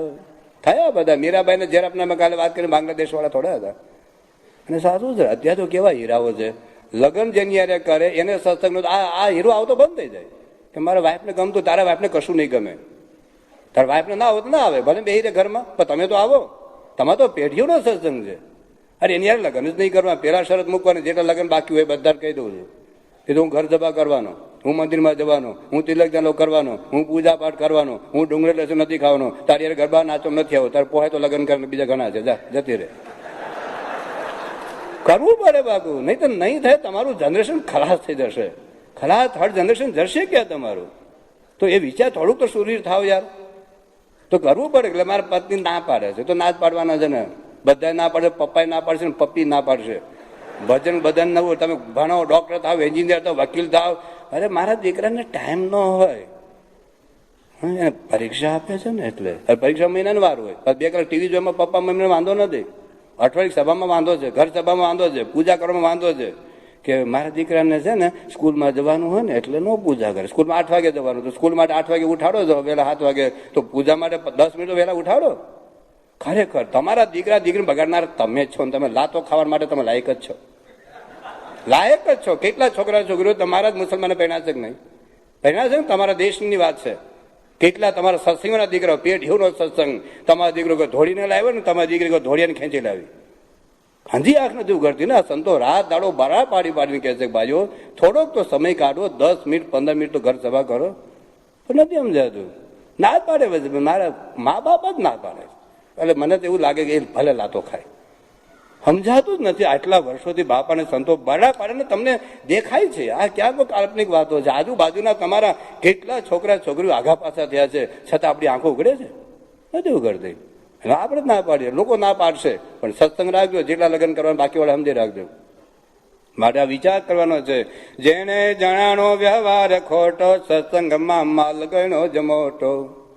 તે જ્ઞાતિ કાજે કંઠી નહીં તોડે, બદામ કાજે મણી કોણ છોડે. લોકો તો ના પાડશે, કંઠી નહીં તોડવાની. પછી વાત કરી, જો મેરુ ચડે ભૂમિ પણેન્દ્ર મૂકે, કે વેદવાણી વિધિ દેવ ચૂકે. ભાનુ ઉદય પશ્ચિમ પાદ થાય, તથાપી સત્સંગ નહીં તજાય. ભલે સૂર્ય પશ્ચિમમાં ઉગે, અરે હિમાલય ભલે ડગી જાય, તો પણ આ સત્સંગ નહીં છોડવાના, બાપાને નહીં મૂકવાના, બીએપી સંસ્થાને નહીં છોડવાની. અરે મંદિરમાં આવવાનું બંધ નહીં થઈ જવાનું. શું આપણને દુઃખો પડે છે, શું આપણે અપમાન થાય છે, શું આપણું, અરે તમારા ઘરમાં તમારું ધાર્યું થાય છે, તો મારા હાજે તો ઘેર જ જાય. બોલો, એ મંદિરમાં કંઈક આપણી ઈચ્છા પ્રમાણે ન હોય, પાણી લઈને જાય. ઓમ પાણી ન લેતા હોય, કાગળ વાપરે છે ને બધા, ઓમ પાણી લઈને જાય કે આ મંદિરમાં પગ મૂકવો નથી હવે. અને છેલ્લી વાત કરી કે ધીરા રહે ચિત્ત ધીરજ ધારો, સત્સંગ કેરો મહિમા વિચારો. સારું ચણાવે ઘર શ્રેષ્ઠ ઘાટે, તદા જશું મચ્છર દુઃખ માટે. એક બધું રૂપિયાનો બંગલો બનાવ્યો હોય અને છોડીને સામે ઝૂંપડામાં જતો હોય. પૂછી ગયા કેમ જતો રહ્યો? કે મચ્છર કરડે. અરે મચ્છરદાન લઈ લે ને, હવે કે બંગલો છોડ દે. એમ સત્સંગમાં કંઈક આગુ પાછું થાય અને આપણે સત્સંગ છોડીને જતા રહીએ તો એવી દ્રઢતા, સ્વરૂપ નિષ્ઠા એટલે શું? જાણ્યા કાકા તો બધાય છે, પણ નિષ્ઠા એટલે હલે નહીં. બધા નથી. એટલે પર્વતભાઈ, ગોરધનભાઈ, દાદા કાકા, લાવુભાઈ, જીવબા બધાને દુઃખો આવ્યા છે. શાસ્ત્રી મહારાજને, ભગતજી મહારાજને, યોગી બાપાને, પ્રમુખ સમાજ દુઃખો આવ્યા છે કે નહીં? તો આવવાના સંસાર છે. આ તો ઊંટ ઉપર બેસવા જેવો સંસાર છે, એ રોદ આવવાના જ. અમારા દેશમાં ગાડીમાં બેહો તો રોદ આવે, કારણ કે રસ્તા જેવા છે. એટલે સંસારમાં સુખ દુઃખ તો આવવાના છે, પણ સ્વરૂપ નિષ્ઠા એટલે પાકી. તો સામનાની સાધનાની સફળતાનો બીજો મુદ્દો છે સ્વરૂપ નિષ્ઠા. અને હવે ત્રીજો મુદ્દો છે એ સાંખ્ય નિષ્ઠા છે. એક સૂચન એવું આવ્યું હતું કે તમે 10માં 10 કથા પૂરી કરો. હું તો 9:30 પણ પૂરી કરી દઉં, હું તો 9:15 પણ પૂરી કરી દઉં, 9 વાગે પણ પૂરી કરી દઉં, અને 8:45 પણ પૂરી કરી દઉં, અને 8:30 ને 5 પણ પૂરી કરી દઉં. તમને પણ તકલીફ છે એવું જાણું છું, કારણ કે ઘણાને 1 કલાક 1.5 કલાક દૂર જવાનું હોય. પણ આ લેક્ચર 12 છે અને 10 દિવસમાં મારે પૂરા કરવાના છે. ઓછું બોલે તો ચાલે, એમાં કંઈ વાંધો નથી. મને કેમ આમ ખંજવાળ નથી આવતી બોલવાની, પણ જેટલી સ્પષ્ટતા થાય વારંવાર એ આવતું નથી. તમને પણ વારંવાર અવકાશ હોતો નથી. આમ તો પછી તો 10 વાગ્યા પછી 9:30 પછી 1 મિનિટના 100 પાઉન્ડ આપે તો બેસી જવાય. બોલો, તો થાક ન લાગે, કંટાળો ન ચડે. બીજે દિવસે નોકરી ભલે સવારે 6 વાગે જવાનું હોય તો પણ જવાય કે નહીં, તો પણ બેહાય થોડુંક. એટલે થોડુંક ધીરજ રાખવી પડે. કદાચ એમ છતાંય કોઈને દૂર હોય ને કદાચ ઉઠવું હોય તો જઈ શકે છે, એમાં આપણે કોઈ ના નથી. એટલે પણ કથા તો આપણે 8:30 શરૂ થઈ હતી, 9:30 સુધી ચાલશે, 10:30 સુધી ચાલશે, 2 કલાક થશે. એટલે કદાચ કોઈને અનુકૂળતા ન હોય અને કદાચ વહેલા સવારે જવું હોય તો એમાં કોઈ મને ખોટું નહીં લાગે, સભાને ડિસ્ટર્બ ન થાય તો એ પાછળ બેસીને પ્રેમથી જઈ શકે છે. કથા 10:30 સુધી ચાલશે. તો વાત આપણે કહેતા હતા કે ત્રીજો સફળતાની સિદ્ધાંત છે સાંખ્ય નિષ્ઠા. તો એ સાંખ્ય નિષ્ઠા પણ એટલો અગત્યનો સિદ્ધાંત છે. ગુણાતીતાનંદ સ્વામીની વાતમાં વારંવાર વાત કરી છે કે સાંખ્ય વિચાર કરતા શીખવો. વચનામૃત ભાગ 5 હોય તો તમારી બાજુમાં જોજો. તો એ સાંખ્ય વિચાર કરવાની વાત ગુણાતીતાનંદ સ્વામી કરી છે, પેજ નંબર 41, ભાગ 5. પેલા પ્રકારની બીજી જ વાત છે કે સાંખ્ય વિચાર કરવા શીખવો. શીખવું પડે છે, જેમ કોમ્પ્યુટર શીખવું પડે. તમે જન્મતાની સાથે ન આવડે, ઉંમર વધે એમ કોમ્પ્યુટર ન આવડે, ખબર છે ને? ઉંમર વધે એમ સાયકલ ન આવડે. આવડે? ગમે ત્યારે સાયકલ શીખવી પડે. કે 10 વર્ષની ઉંમરે શીખો તો પણ આવડે ને 80 વર્ષની ઉંમરે શીખો તો જ આવડે. એમ સાંખ્ય વિચાર કરવાનું શીખવાની વાત કરે છે ગુણાતીતાનંદ સ્વામી કે સાંખ્ય વિચાર કરવા શીખો. સાંખ્ય વિના લોભ, કામ, સ્વાદ, સ્નેહ, માન એ 5 દોષ તથા અધ્યાત્મ, અધિભૂત, અધિદેવ એ 3 તાપ એ સર્વનું દુઃખ મટે નહીં. સાંખ્ય વિના અડધો સત્સંગ છે. લો સાંભળજો ભાઈઓ, સાંભળજો. સાંખ્ય વિના અડધો સત્સંગ છે. કારણ સાંખ્ય ને યોગ, આપણે બાપાનો યોગ છે, મહારાજનો યોગ છે, પણ સાંખ્યનો વિચાર નથી. સાંખ્યનો વિચાર નથી. એટલે ગુણાતીતાનંદ સ્વામી આ ઘણી બધી વાતોમાં આપેલી છે, પેજ નંબર 41 ઉપર, કે સાંખ્ય વગર કસર નહીં ટળે, સાંખ્ય વગર વાસના નહીં ટળે, સાંખ્ય વગર આસક્તિ નહીં ટળે, સાંખ્ય વગર શાંતિ નહીં થાય, સાંખ્ય વગર એ શાંતિ નહીં થાય. આવી ઘણી બધી વાતો. પછી ગુણાતીતાનંદ સ્વામીએ કહ્યું કે નિયમ રાખીને સાંખ્ય વિચાર કરવો, નિત્ય નિયમ રાખીને પણ સાંખ્ય વિચાર કરો. એવી પેલા પ્રકારની 279ની વાતની અંદર ગુણાતીતાનંદ સ્વામી કહ્યું છે. તો સાંખ્ય વિચાર, સાંખ્ય વિચારમાં 3 વિચાર કરવાના છે. સાંખ્ય વિચારમાં 3 વિચાર કરવાના છે. નંબર 1, જગતનું નાશવંતપણું. જગતનું નાશવંતપણું જો સમજાય તો જગતમાંથી વૃત્તિ પાછી વળે. મેં ગઈકાલે વાત કરેલી કે પરીક્ષિત રાજાને ખબર પડે કે 7મે દિવસે મારું મૃત્યુ છે, તો 7 દિવસમાં વિષય ભોગવી લેવાનો વિચાર નથી આવ્યો, રાજ્ય કરી લેવાનો વિચાર નથી આવ્યો, પણ આ 7 દિવસમાં મારે મોક્ષ પ્રાપ્ત કરી લેવો છે. તો જેને મૃત્યુ દેખાય ને તો જગતમાંથી પાછા વળાય એવું છે. બુદ્ધ ભગવાન આખું રાજ્ય હતું, પણ એક મળદું જોઈને માણસ પાછો વળી ગયો, આખું રાજ્ય છોડીને નીકળી ગયો માણસ. ગોપીચંદ રાજા સ્નાન કરતા હતા અને ઉપરથી પાણી પડ્યું અને કહ્યું કે નહીં રે વાદળડી ને નહીં રે વીજળડી, ઓ ચિંતા નિર ક્યાંથી આવ્યા રે ભરતરી. વાદળાનું દાન ઉપર જોયું કે એની માં રડતી હતી અને ગોપીચંદ ભીના કપડે ઉપર એની માં પાસે કે માં તો કેમ રડે છે? બોલ, તારી સામે કોણ આંખ કરી તેને આંખ ફોડી નાખું, કોને હાથ કરે તો હાથ કાપી નાખું, કેમ રડે છે? કે બેટા, તારા જેવા દેશનો રાજા હોય એની માને કોણ હેરાન કરે? પણ આજે તારા બાપ યાદ આવી ગયા. ગોપીચંદ કહ્યું કે માં, મારા બાપ ગયા ને વર્ષો ગયા, હવે મરનારાને સીધ રડો છો, તમે રડનારા નથી રહેવાના. એની માએ કીધું કે બેટા, હું તારા બાપ માટે નથી રડતી, હું તારા માટે રડું છું. કે કેમ? કે આવી કાયા રે તારા બાપની હતી રે જો, એ રે કાયા ના મર દુઃખ થયા રે ભરતરી. કે બેટા, આવી કાયા તારા બાપની હતી, તારા બાપની રાખ થઈ ગઈ છે, અને ગોપીચંદ તારા રાખનો હું ઢગલો જોઉં છું. કે શું આદેશ છે? કે ભગવાન ભજે લે. આ નામ મા બાપ કહેવાય. ભાગવતમાં લખ્યું છે, ગુરુ ન સસ્યા સ્વજનો ન સસ્યા, પિતા ન સસ્યા જનની ન સાસ્યા. એ માતા પિતા નથી. નમો સમપેત મૃત્યુ, જે કાળના મુખમાંથી પોતાના બાળકોને પાછા ન વાળે, એ મા બાપ નથી. સાધુ તો ના કરો ભાઈ સાહેબ, સંસ્કાર તો આપો. તમારી હિન્દુત્વનું ધાવણ, હિન્દુત્વની આંજણ તો આજો.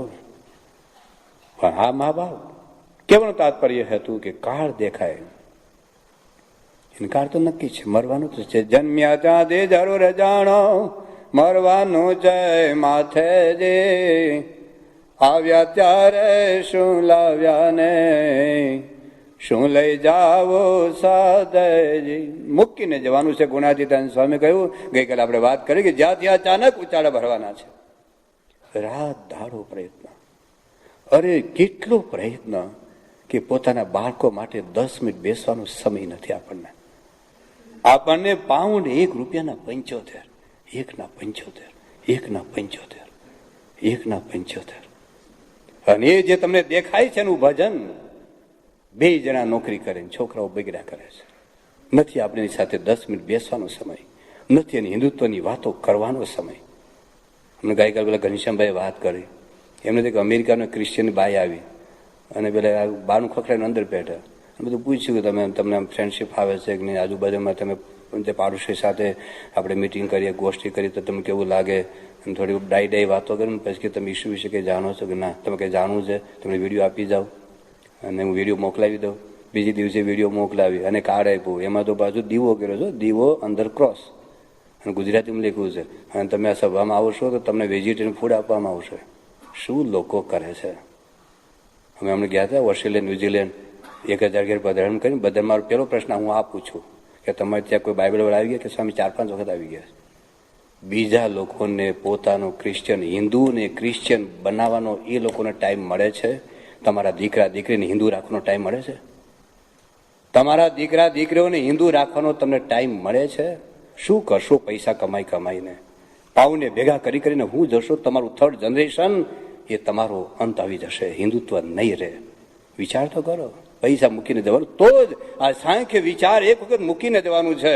અરે ધીરુભાઈ અંબાણી 90,000 કરોડ મૂકીને ગયા, હું ભેગું લઈને ગયા. અરે રાજા મહારાજાઓ કરોડપતિ અબજોપતિઓ છોડીને ગયા છે, એક 5 લઈને ગયા છે. નથી વિચાર આવતો આપણને. જેના માટે તમે રાત દાડો કમાવો છો. હું નથી કહેતો પૈસા ના કમાવો. ભારતના હિન્દુ શાસ્ત્રોમાં પૈસા કમાવાની ના નથી પાડી. તમે કરોડપતિ બનો, અબજોપતિ બનો, પણ મુખ્ય ભગવાન રાખો, મુખ્ય સત્સંગ રાખો, તમારા બાળકોને મુખ્ય રાખો. ભાઈઓ, તમે સોનાનું ઘોડિયું બનાવવા માટે રાત દાડો કમાવો છો, પણ છોકરો મરી જાય છે એનું શું?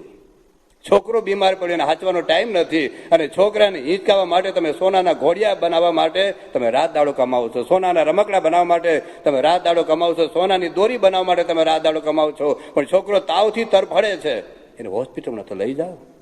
તો સોનાનું ઘોડિયું અગત્યનું છે કે તમારો દીકરો અગત્યનો છે કે તમારી દીકરી અગત્યની છે? તો બંગલા બનાવવા માટે તમને સમય મળે છે, તમારા દીકરા દીકરી માટે ઘર સભાનો ટાઈમ નથી ને તમને? કેટલા વર્ષોથી બાબા ભૂંગળા વગાડે છે. અરે ઘર સભા મોક્ષ માટે તો ના કરો, કલ્યાણ માટે ના કરો, અઠવાડિક સભામાં તો આવો. બસ 2 જણા પૈસામાં. અમે આજે પેલા સરમણ સ્વામી એ વરાળ કાઢતા હતા કે અમારે ત્યાં બાળ મંડળ આવો, બાળ મંડળ તિલક ચાલો, પૂજા પાઠ કરનારો, સાધુ થનારો, અને અહીંયા મારો વડે દેખાતો નથી. ગઈકાલે રાત્રે 12 વાગ્યા સુધી બેઠા આત્મસ્વરૂપ સ્વામી. કેટલા આપણે નોકરી અપાવીએ, ધંધો અપાવ્યો હોય, કઈક નોકરી જોડી દીધું હોય, અને મારો વાળો મંદિરમાં દેખાય જ નહીં. કેટલાના ભાઈઓ સાધુ છે પણ મંદિરમાં દેખાતા ટાઈમ નથી. બસ ટાઈમ નથી. પાઉન્ડ પણ મૂકીને જતા રહેવાનું છે. ક્યારે નક્કી નથી જવાનું છે. કડાવે ઢવેટી મોતી પેર કાને માં જોર છે, મૂછા મરોડતા હે ચાલત દેખત જાપાની પાઘડી કોટેડ પાગ બાંધી તન તોડતા હે તન અતર તેલ ફૂલેલ લગાવત પર ત્રિયા સંગ ને જોડતા હે બ્રહ્માનંદ કહે કબ દાર બંધે દાલ કિસ કાલ દેખ કાલ કિસી કો નહીં છોડતા હે. કાળ જતો રહેવાનો છે, ગમે ત્યારે ભરખી જશે. આ તો એક્સિડન્ટનો જમાનો છે, ભૂકંપનો જમાનો છે, સુનામીનો જમાનો છે, કાલ હવાર ઉડી જઈશું. તો પૈસા કમાવો, ધંધો કરો, નોકરી કરો, વેપાર કરો, પણ મુખ્ય સત્સંગ રાખો, પૂજા કરો. ગમે ત્યારે સમય કાઢો. આ લોકોને 5 વાર નમાઝ પઢવાનો ટાઈમ મળે છે, તમને 1 વાર પૂજા કરવાનો ટાઈમ મળતો નથી. 1 વાર તમને ઘર સભામાં ટાઈમ મળતો નથી. તમને એક વચરામાં સ્વામીની વાંચવાનો ટાઈમ મળતો નથી. બીજાને ક્રિશ્ચિયન બનાવવા માટે ક્યાં બધા સાધુ હોય? બધાને ક્રિશ્ચિયન બનાવવા માટે લોકોને ટાઈમ મળે છે, તમને તમારા દીકરા દીકરીને હિન્દુ રાખવાનો ટાઈમ મળે. અંજને પ્રવચન કરવાનો છો, 12 સંસ્કાર તો સાંભળજો, એ તો આખું જુદું જ બોલવાનું છે. પણ મૂળ વાત આટલી છે, એમાં અમારે કોઈ સ્વાર્થ નથી ભાઈઓ. મારે તમારે 1 પૈસો લેવા આવ્યો નથી. 1 પૈસો એટલે $35,000 વાત કરી હતી ને કલાકની. 1 પૈસો અમારા સાધુને કોઈ રાખવો નથી. અમે ઘરે મોકલતા નથી. પ્રમુખ સમય આટલી સંસ્થાના મોટા ધર્મગુરુ છે ને, એનો ભત્રીજો રિક્ષા ચલાવે છે. એના છોકરા પૈસા મોકલ્યા નથી. ₹1,000 તમારી પાસે માગે છે, લાખો રૂપિયા, કરોડ રૂપિયા કોના માટે માગે છે? આ મંદિર કોના માટે બાંધ્યું છે? અમારા માટે છે. અમે તો અહીંથી જતા રહીશું, ઝૂંપડામાં અમે રહેવા તૈયાર છીએ. આ ઝૂંપડામાં તમારા બંગલામાં સારું સનનિવાસ બનાવે છે એટલે મને નથી રોકાતા અહીંયા. આ તમારી ગાડીઓ સારી છે, તમે આઈસ્ક્રીમ ખાવડો છો, જ્યુસ પીવો છો, એટલા માટે સંતો ફરે છે. અમારા દેશ આવે અમે ઝૂંપડામાં રહેવા છે. આ મંદિર શાના માટે બાંધ્યું? કોના માટે સંતો રાખ્યા? તમારી પેઢી માટે, એના માટે સંતો દાખલો કરે. ભાઈ સાહેબ, થોડાક તો જાગો, થોડાક તો જાગો. તમને દેખાય છે તમારી આજુબાજુમાં તમારા દીકરા દીકરીઓ, તમારા કુટુંબના સગા સંબંધીઓ ક્યાં જઈ રહ્યા છે, પણ આપણને આસક્તિ, જો નાશવંતપણું મનાશે ને તો થોડીક વૃત્તિ પાછી વળશે, થોડીક. તો પેલી વાત છે જગતનું નાશવંતપણું સમજો. બીજી બાબત છે કે સંસારનું જે સુખ છે, બીજો વિચાર છે કે સંસારનું સુખ એ અતિ તુચ્છ છે, ક્ષણિક છે, નાશવંત છે અને અંતે દુઃખનું કારણ છે. સુખ હકીકતમાં તો ગુણાતીતાન સામે એવું કહ્યું કે વિષયમાં સુખ છે એવી કોઈ મોટાઈ કલમ લખી જ નથી. ગુણાતીતાન બીજી વાત કરી છે કે જો વિષયમાં સુખ હોત તો મહારાજ ના શા માટે પાડે? મહારાજ આપણા દુશ્મન નથી. આ દાખલા તરીકે ખબર પડે પેટ્રોલ નથી તો એ તમે ખોદકામ કરો.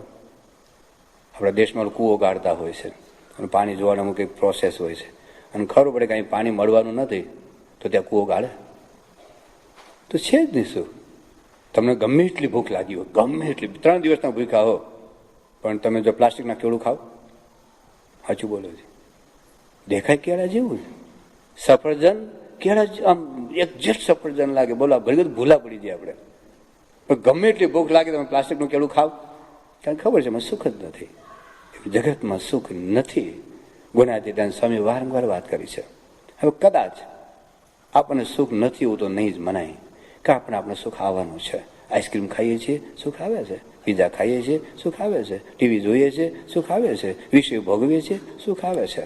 તો મહારાજ એવું કહે છે કે ચાલો તમને સુખ મનાય છે તો તુચ્છ છે એટલું તો સમજો. ભગવાનના સુખની તુલનામાં અતિ અતિ અતિ તુચ્છ છે. ક્યાં ભગવાનનું અનંત કોટી બ્રહ્માંડના સુખ કરતા ભગવાનનું સુખ અધિક છે. મહારાજ લખ્યું છે નરક તુલ્ય છે. અરે દેવતાના સુખ નરક તુલ્ય છે.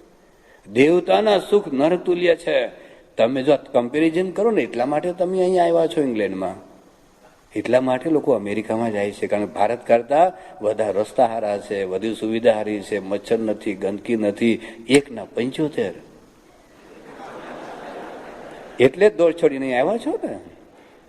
તો આ જગતના સુખ કરતા ભગવાનનું સુખ અધિક છે. અરે ભગવાનના સુખની તુલનામાં અનંત કોટી બ્રહ્માંડનું સુખ તુચ્છ છે, નાશવંત છે, ક્ષણિક છે.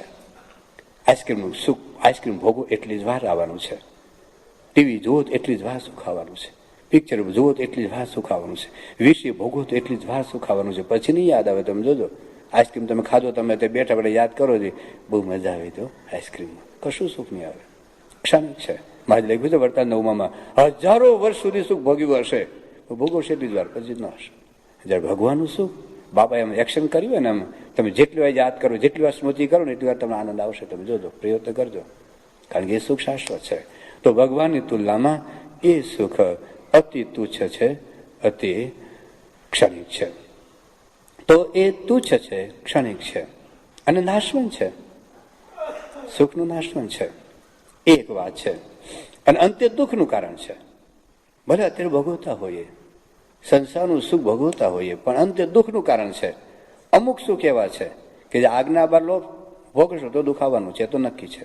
આજ્ઞા બાદ આખરે કે વ્યસનો નહીં કરવા, આજ્ઞા બાદનું સુખ છે. તો આજે દુનિયા દુઃખી છે ને. 50 લાખ માણસો ફક્ત તમાકુ લીધે દર વર્ષે મરે છે. 50 લાખ માણસ આજ્ઞા બાદ આજે વિષય ભોગવે છે. અત્યાર સુધીમાં 2.25 કરોડ માણસો એજને લીધે મરી ગયા. ગયા વર્ષે 35 લાખ માણસો વિશ્વમાં એજને લીધે મર્યા. આજે દરરોજના 10,000 માણસો એજને લીધે મરે છે. આ લગ્ન બાહ્ય સંબંધો, લગ્ન પહેલા, લગ્ન પછી, લગ્ન વખતે, આ સંસારમાં જુઓ ચિત્ર તમારી નજર સમક્ષ છે. તો અલ્પ સુખ સારો આજ્ઞા લોપે છે શ્રી હરિતણી, તે પરમ સુખ કેમ પામશે પાયદાર જો તે ના ધણી. આ અલ્પ સુખ, થોડુંક સુખ, એ સુખમાં આપણે ભગવાનનું સુખ આપણે ગુમાવીએ છીએ. તો આ જગતનું સુખ છે જ નહીં. કદાચ એટલું ન મનાય તો તુચ્છ છે, કદાચ વધુ મનાય તો નાશવંત છે, ક્ષણિક છે અને અંતે દુઃખનું કારણ છે. અંતે દુઃખ, થોડુંક સુખ પણ અંતે દુઃખ કયું? જન્મ મરણનો ચક્રાવો ચાલુ થશે. મહારાજે અમદાવાદના 3જા વચનામૃતમાં વાત કરી કે પંચ વિશેની જે આસક્તિ છે એ આસક્તિ જ આપણે જન્મ મરણ લેવડાવે છે. વાસના જ આપણા જન્મ મરણનું બીજ છે. એટલે આ જન્મમાં તો દુઃખી થઈશું, પણ આવતા અનંત જન્મ સુધી દુઃખી થવું પડશે.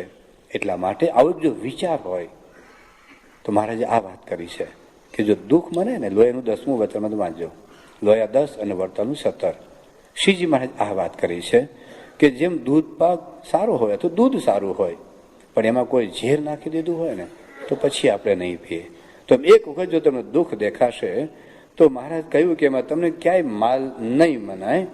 તો વચન રહસ્ય ભાગ 5માં 47મું પેજ છે અને 48મું પેજ જુઓ. એમાં હરિચરિતામૃત સાગરની બહુ અદભુત વાત મહારાજે લખી છે. હરિચરિતામૃત સાગર પેજ નંબર 48 ભાગ 5. શ્રીજી મહારાજ લખ્યું કે પાયા વિનાનું સોનાનું મકાન હોય. અદભુત એવા શબ્દો મૂક્યા છે કે પાયા વિનાનું સોનાનું મકાન હોય કે સ્ફટિક મણીનું હોય તો પણ જેને જીવવાનો લોભ હોય, જો મરી જવું હોય તો લઈ લે, પણ જીવવાનો લોભ હોય તો તેમાં રહેવાની ઈચ્છા રાખે નહીં. ભલે સોનાનું મકાન હોય તો પડવાનું તો કરવું જ ને, પાયા વિનાનું રહે તો રહીએ આપણે. તો એમ આખા બ્રહ્માંડના સુખ મળે, હા મળજો, આખા બ્રહ્માંડના સુખ મળે તો પણ જેને જન્મ મરણનો ભય હોય કે મારે 184 ઊભી થશે, કાગડા કોતરા ગધેડા ભૂનમાં અનંત જન્મોમાં 184માં મારે દુઃખ ભોગવવું પડશે, જન્મ મરણનો ભય હોય તેને તે કોટી વીંછીના ડંખ જેવા લાગે. એટલા અદભુત શબ્દ. આખા બ્રહ્માંડનું સુખ ખાલી ડુંગળી લસણનું નહીં, ખાલી પિક્ચરનું નહીં, પોતાના લગ્નમાં કે બીજાના લગ્નમાં કોકની હારે નાચવાના ગરબાના સુખ નહીં. આખા બ્રહ્માંડનું સુખ કોટી વીંછીની વેદના જેવું લાગે જો એના દુઃખ મનાય તો મહારાજા ગુણાતીત વાત કરી છે ઘણી બધી કે જેટલું કઈ માયામય સુખ છે તે દુઃખ વિનાનું હોય નહીં. ભલે આપણને દેખાતું નથી, ભલે આપણને સમજાતું નથી, પણ વચનમાં વિશ્વાસ. તમને આજે દાખલા તરીકે આઈસ્ક્રીમ ખૂબ ભાવતો હોય, જો કે તમને અહીં તો આઈસ્ક્રીમ કરતા વધારે શું ભાવે? પીઝા. બરાબર, આજે જુવાન પેઢીને પીઝા વધારે ભાવે. દાખલા તરીકે 6 મહિનાથી તમે આઈસ્ક્રીમ કે પીઝા ન ખાધા હોય અને ભજન થતું હોય આઈસ્ક્રીમ પીઝા, અને 6 મહિના પછી એના મમ્મીએ અથવા તો તમારા વાઈફે અદભુત ફીસ, કારણ કે આપણે સત્સંગી એટલે હોટેલા ન ખાઈએ, એટલે આપણા ઘરમાં સરસ મજાના પીઝા બનાવી દીધા હોય અને આમ તમે આમ લેવા જાઓ, આમ લેવા જાઓ અને કોઈક આવીને આમ આંચકીને ફેંકી દે તો આપણું શું થાય? આપણા મગજનું શું થાય? ટાંકી ફાટે ને, ટાંકી ફાટે, પણ લગાવી દે બે.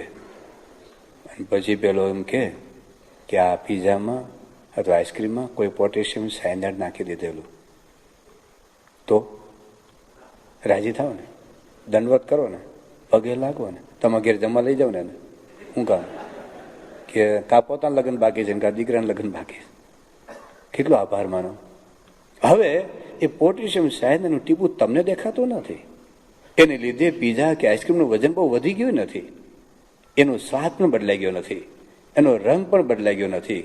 અરે એ પીઝામાં અથવા તો એ આઈસ્ક્રીમના વિટામિન તો એવા જ એવા છે, પ્રોટીન પણ એના એ છે. શરીરને જે લાભ મળવાનો છે એટલો જ લાભ મળવાનો છે. તમારી જીભને પણ એ સ્વાદ તો આવવાનો જ છે, પણ ખાઈએ કેમ? એમાં ઝેર દેખાય, તમને દેખાતું નથી, પણ જેને જોયું હતું એને દેખાય છે. એમ જે વિષયમાં આપણને સુખ દેખાય છે એમાં શ્રીજી મહારાજને ઝેર દેખાય છે. જેમાં આપણને સુખ દેખાય છે એમાં એને પ્રમુખ સ્વામીને શું છે? એ આપણી ઈર્ષા આવે છે કે અરે હું ગરબામાં રહી ગયું ને આ બધા ગરબામાં નાચે, એવું છે કે હું પિક્ચર જોતો નથી ને આ લોકોને પિક્ચર જોવે છે, મને ઈર્ષા આવે છે બાપાને. તમે કદાચ કોઈ ડુંગળી લસણ ખાતો એને બાપાને ઈર્ષા આવે છે કે આ બધા જલસા કરે છે, હું રહી ગયું એટલે ના પાડે. અરે એને ઊંચાઈ પર લઈ જવા છે, એને ભગવાનનું સુખ આપવું છે, અને આ થોડાક સુખમાં આપણે ભગવાનનું સુખ ગુમાવીએ છીએ, અંતે અનંત દુઃખ ઊભું કરીએ છીએ. જો આ સમજાય આપણને તો સાંખ્યના વિચારમાં આટલો વિચાર છે. એક તો જગતના નાશવંત પડવાનો વિચાર, બીજો જગતનું સુખ તુચ્છ છે, ક્ષણિક છે, અંતે નાશવંત છે. એટલું જ નહીં, અંતે દુઃખનું કારણ છે. અનંત જન્મ લખ 84 એ ઊભી કરશે થોડીક વાસના. અને છેલ્લો વિચાર છે સાંખ્ય વિચારમાં, છેલ્લો વિચાર કે વિષે ભોગવવાથી ક્યારેય કોઈને તૃપ્તિ થઈ નથી, થવાની નથી, થઈ નથી ને